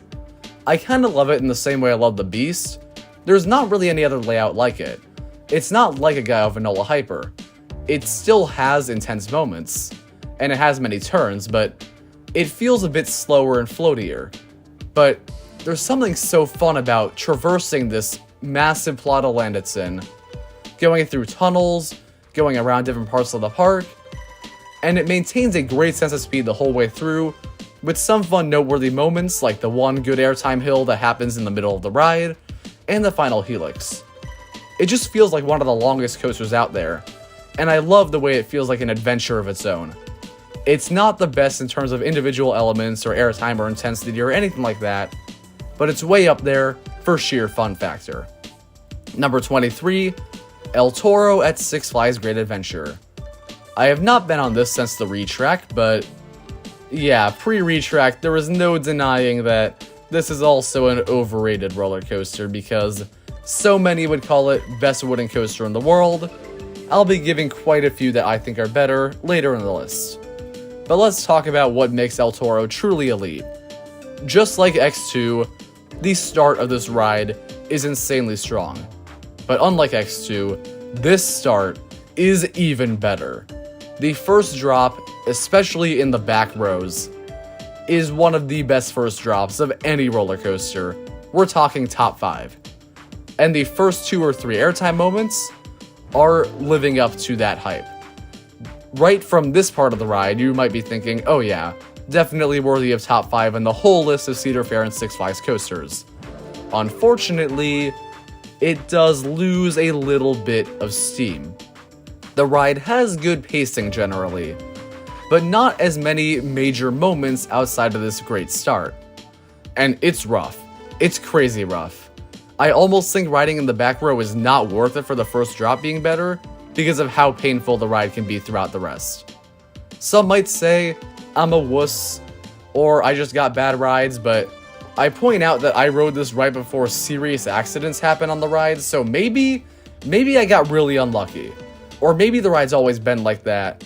Or maybe the people who loved it back when it first opened just don't want to accept the ride is showing its age. Intimate prefabs are a very hard thing to manage, no doubt. And it is a massive ride, and I respect it a lot, just like Magnum, but also like Magnum, I don't think it's quite as great as some say. Number 22, Goliath at Six Flags Over Georgia. Maybe the best layout of any B&M hyper. You start the same way as you do with Behemoth, and after the great airtime hills and the awesome first drop, you have the strongest helix of any B&M hyper, and some surprising ejector in the very final moments. On top of all of this, the setting is fun because you go outside of the park toward the main road. I think that's a super fun experience, and Goliath is a near perfect B&M hyper. Number 21, Orion at Kings Island. Much debate happened over whether this is a Giga or Hyper. It's a Giga. The layout does not feel like a Hyper, frankly, and let's talk about that layout. This ride does not have as many elements as the average B&M Hyper, but the ones it does have are unbeatable in scale. Orion's first drop might be Del Toro's, just for the sheer sustained airtime you get. The speed hill, unbeatable airtime moments, truly one of the best. And the general sense of speed is very good on this one.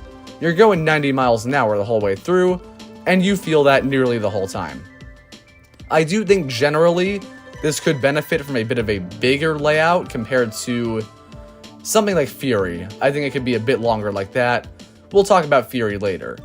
But generally, I still think this is a great ride, and it could be a bit stronger if there was a bit more to it in terms of elements and maybe pacing, but no doubt deserving of a near top 20 spot. Number 20, Leviathan at Canada's Wonderland.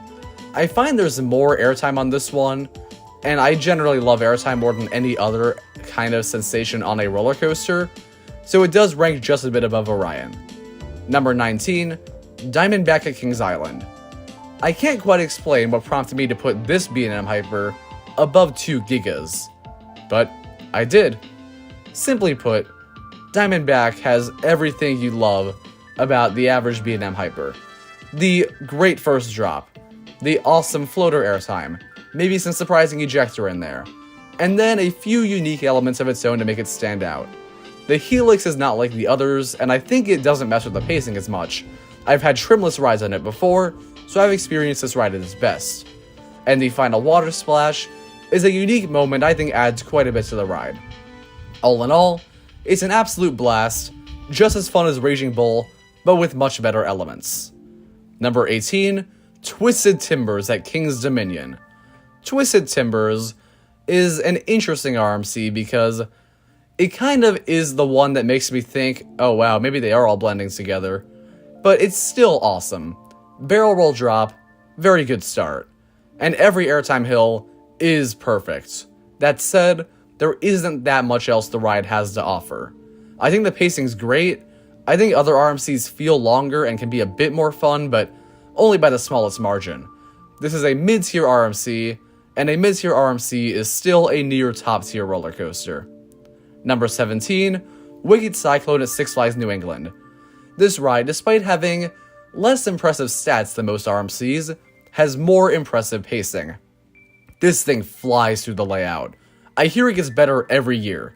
I last went on it in 2022, and I did think it lost some steam in the final turnaround, so the last third or so of the ride wasn't quite up to snuff, and that's why it can't quite be top 10. That said, maybe if I go back, that will change. Number 16, New Texas Giants at Six Flags Over Texas. The first RMC, and the most overhated. There's no inversions, and the pacing is probably the weakest of any non-Twisted Cyclone RMC, but I can't help loving this one. It feels rowdier than most other RMCs. Because it feels a bit older, there's slight bumps here and there that aren't painful, but sort of add to a more classic feel with this one. And the fact that every drop, no matter how small, crazy pulls you over the side. There's one drop halfway through the ride that really builds up more speed and helps keep the second half interesting. The tunnels at the end are iconic, super fun, and the restraints are the best of any RMC. All in all, I have more fun with this one than Wicked Cyclone and Twisted Timbers for being a bit more unique in the sense that RMC wouldn't try to make anything like this one ever again, whereas all of the low tier ones that come out are more or less slightly weaker carbon copies of Wicked Cyclone and Twisted Timbers. So this one, I would say, is a bit underrated as far as RMCs go, and crazy underrated overall, because at this point some people really just don't like this ride, but I would consider it top tier. Number 15, Intimidator 305 at King's Dominion, or Project 305, whatever it's called now. This, some might recall on my Cedar Fair ranking, was pretty low. And lucky for you if you're a big I-305 fan, I went back to the park after making that video, and I've seen the light. I now recognize that I-305's first turn is among the craziest elements of any roller coaster. That first turn did get me to gray out. Only in the front row though. And the tough thing with this one is, the ride is inconsistent between rows. In the back row you get good airtime, but you don't get the great intensity. In the front row you get great intensity on that first turn, but the airtime's just not there. I prefer some other roller coasters that have the grand scale but keep it more consistent throughout the car. So I will admit, the best element on this one is among the best in the world, so it earned a top 15 spot overall, but this ride is still not the messiah that so many claim it is, in my opinion. Number 14, Railblazer at California's Great America. The pacing on this one outclasses nearly every RMC hybrid. It's not a long ride, but it feels complete. You fly through the elements. I can't believe this goes under 55 miles per hour. It's shocking. Peering over the first drop is a genuinely scary moment, and the first drop easily outshines Jersey Devil Coaster. This single rail is wonderful, and I frankly don't mind if it's cloned everywhere. This is an unbeatable layout. It's small, but man does it pack a punch. Looks can be deceiving. It doesn't look like the biggest coaster out there, but I think you'll be surprised with how awesome this one is if you get the chance to ride it. Number 13, Prowler at Worlds of Fun. A near perfect GCI. My night ride on this one is one of my favorite rides on any roller coaster I had in 2023, maybe ever. The first drop in the night is a fun moment, and right after that first drop happens, you fly through this layout. The airtime, awesome. The pacing, perfect almost till the very end. Intensity, easily better than Gold Striker. It's everything a GCI should be, only held back a little bit by a slight loss of speed near the end of the ride. I think if it could keep the speed just a bit more, or the ride cut just a bit sooner, this could be top 10. But overall, it is simply one of the best wooden coasters in the world, and definitely worth going to Worlds of Fun for. Number 12, the Joker at Six Flags Discovery Kingdom. Another underrated RMC. This one feels very long, sort of like Raging Bull, and it has the best inversions of any RMC besides the Death Roll on Iron Gwazi and the Stall on Goliath. I think it's a very underrated one for not just that reason, but also the fact that people say it feels slower than the others and it's just a good, not great ride, but no. It is the exact same pacing as Wicked Cyclone or Twisted Timbers, the same airtime. It's better because it has more inversions, better inversions, and it's overall just a more fun experience because it doesn't feel like it ever loses speed or feels like it's cut too short.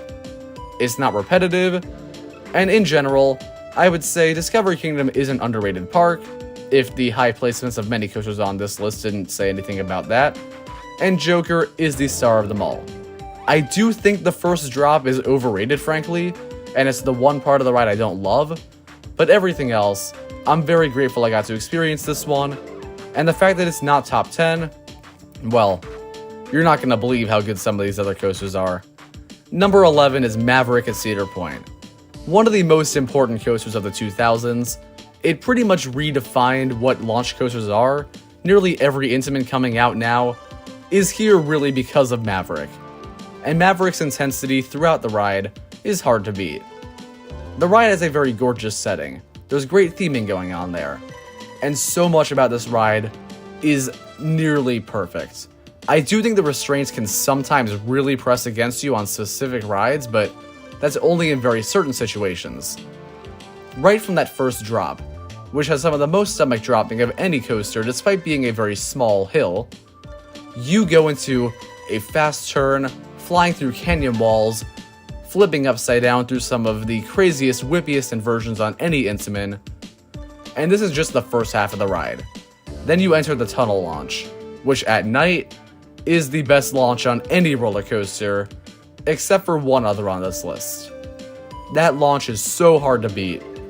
I love the fact that you slow down, it seems like the ride might be over, then you build up to 70 miles an hour, and you fly over the water, and even if this ride can sometimes be a bit much, that intensity is one of the best things about any roller coaster.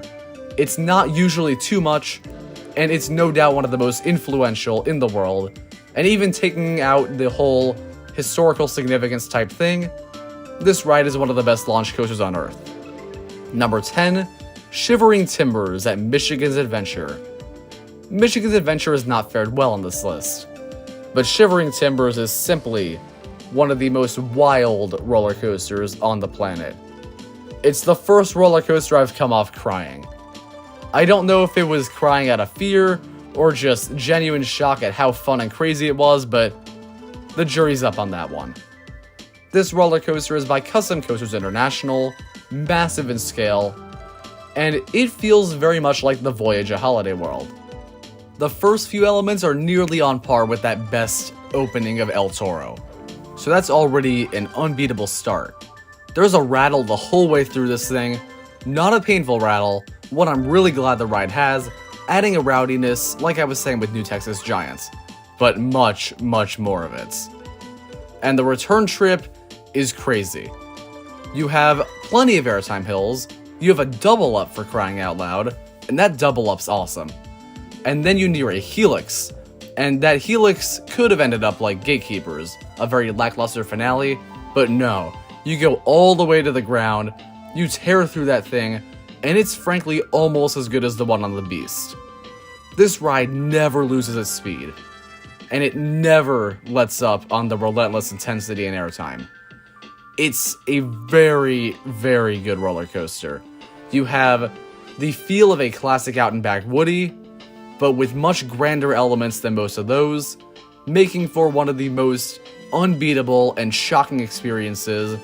A true hidden gem of a roller coaster, tucked away in Michigan at one of the worst parks on this list, but still one of the best roller coasters. Number 9, Kingda Ka at Six Flags Great Adventure. This has my favorite launch of any roller coaster.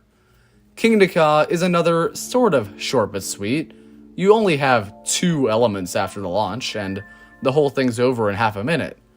That said, this one is also almost cry-worthy. That launch is not quite as crazy in the acceleration as Top Bill Dragster was, but the way it builds up the speed as you near the 456-foot tall hill, the tallest in the world so far, it's mind-blowing. You're pressed back into your seat, your face will look really weird if you show it on slow motion camera, and once you're near the top of the hill, you look toward Philadelphia for a bit, then you dive down, maintaining the crazy speed after you've just barely cleared the hill, flying over a massive airtime hill. It's puny compared to the main one, but it's still huge, and you fly over it at such crazy speed. You do get a bit of floater airtime there, and I love that as the final sensation. Ultimately, this is the fastest roller coaster I've been on. I love the speed of rides, and this one has it more than any other in a way. It's not the biggest layout, and there are some rides with more complete layouts I like more, but if this is your favorite, I totally respect it. It's one of my absolute favorites. I considered ranking it higher. It got beaten out by a few, but overall, it is no doubt one of the best roller coasters in the world. Number 8, Mystic Timbers at Kings Island. This GCI is my favorite of the bunch. It does not lose speed like Prowler, and it is basically an RMC, but wooden. And one of the best RMCs at that if it were to be from that manufacturer. The first drop is awesome. It's not quite as good as Gold Strikers, but it's pretty close. Then after that, you simply have the most shocking pacing of any GCI. Hands down the best. The best airtime, the best setting, everything about it is the best. The ride is apparently short, but it doesn't feel like it. The ride's apparently rough, doesn't feel like it. Every complaint I've heard about this ride, I will never understand. People really hate my takes on this ride, because it's often called the most overrated coaster. At this point, enough call it overrated, I say it's underrated. It's hard to perfectly describe what makes it the best GCI and one of the best roller coasters on Earth, but in my experience, I cannot think of a single thing I disliked about it on any of my rides in any row. It's consistent, it has everything that makes a ride great, and I simply love it. Number 7, Ghost Rider at Knott's Berry Farm. This might not be the best wooden coaster. It's been a little while since I went on it, and maybe it will move below Shivering Timbers and Mystic Timbers if I go back. But I remember being blown away by this one in the same way as Shivering Timbers. It's got even better airtime from what I remember. The mid-course drop, as I'll call it, is shocking. One of the best airtime moments on any wooden coaster. The pacing is just as relentless. The roughness to the ride adds just like with Shivering Timbers. Not painful, super fun.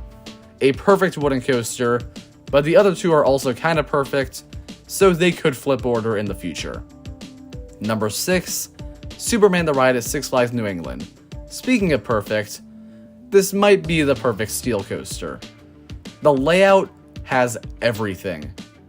The first drop, grand with a gorgeous view. The airtime hills following, wonderful.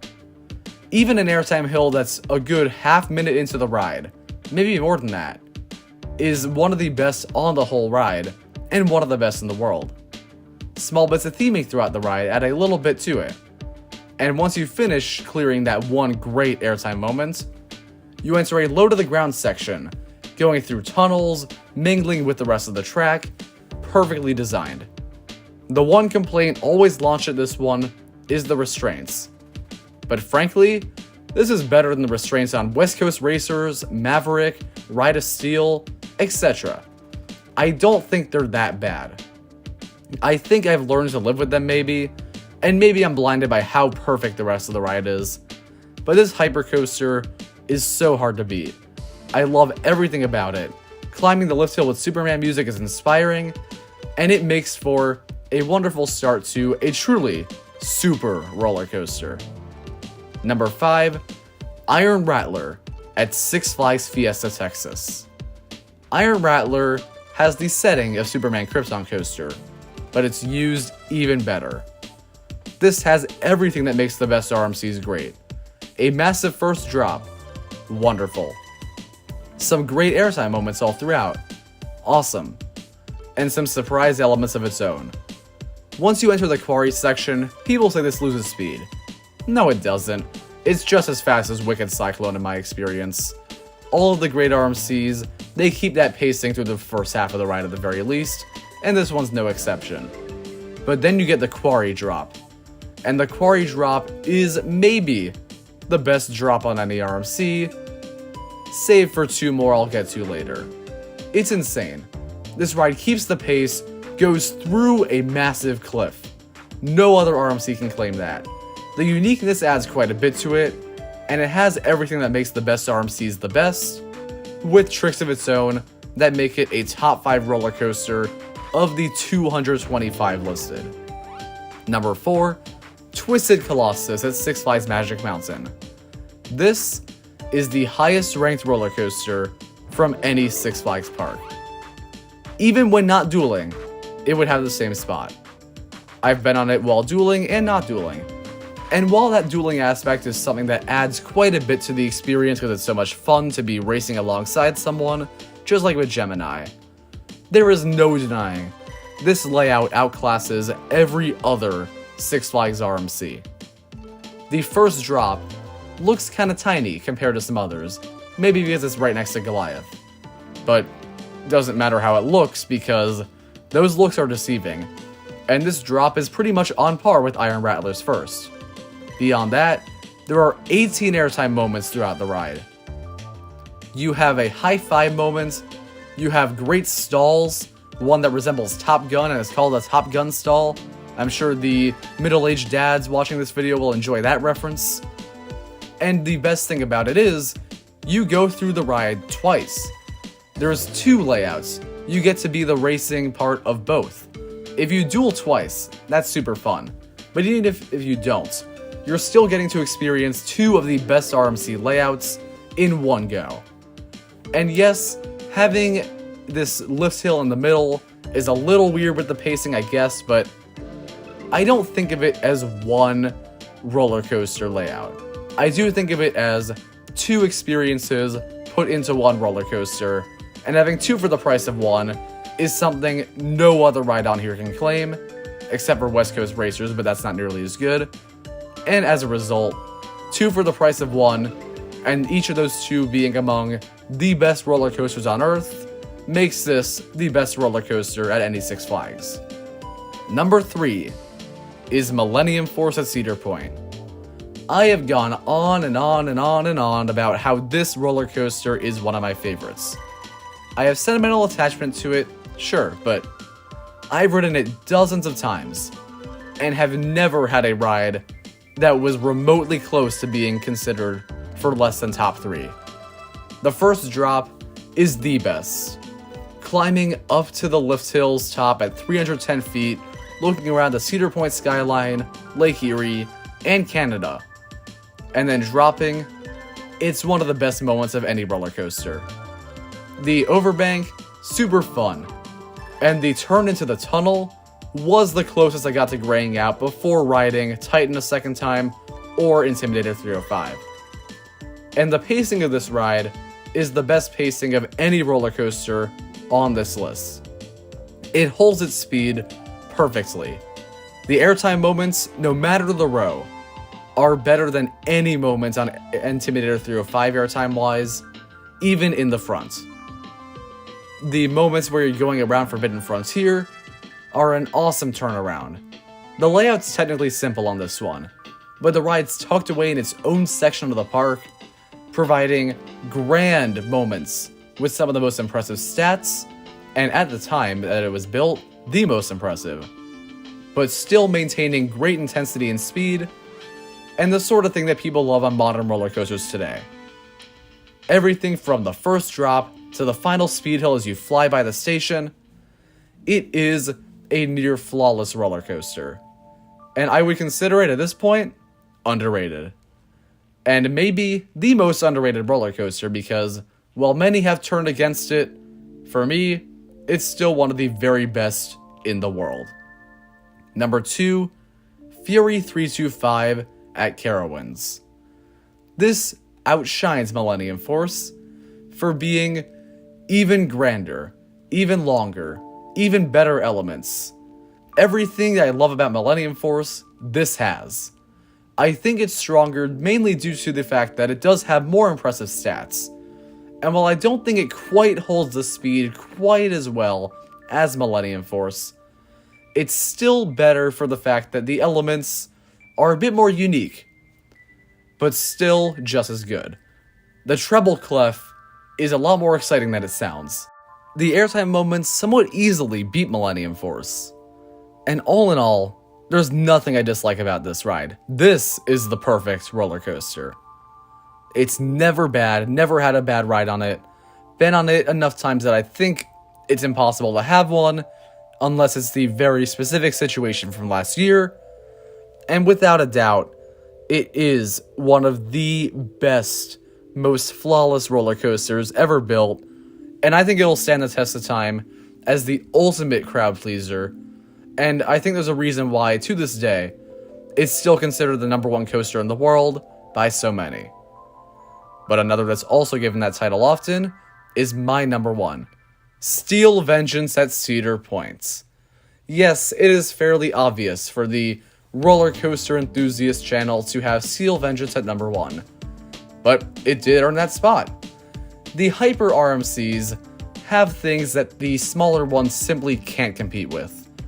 200-foot drops, followed by some of the biggest airtime hills and outer bank curves, providing the best airtime moments of any roller coaster. Steel Vengeance and Iron Gwazi are the two I've experienced, and they are my top 2 roller coasters.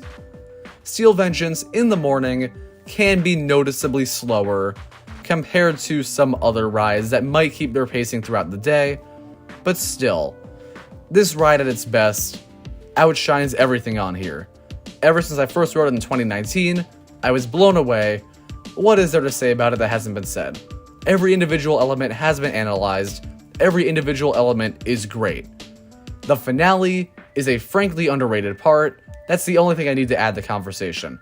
Many will call this overrated, but I'm willing to bet many say that because they're sick of hearing how great it is, and maybe deep down, they know that the people who praise this ride are right to an extent.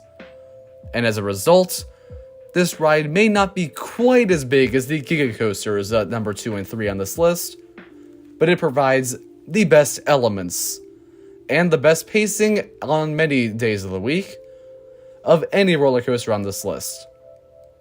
I think, with time, this could move down the list. It didn't make me cry. It's not technically perfect. it does have weaker restraints than a good amount of rides below it. But even with all of that, Steel Vengeance is one of the most fun and exhilarating experiences I've ever had at the theme park, and to this day, is the best roller coaster out of all of Cedar Fair or Six Flags. Thank you for watching. I hope you enjoyed this video. Comment down below your list, if you feel like typing out the whole thing if you've been on a lot of them, or just comment some general thoughts on this one. Subscribe for more theme park content. I'll see you next time. Gotta get some water.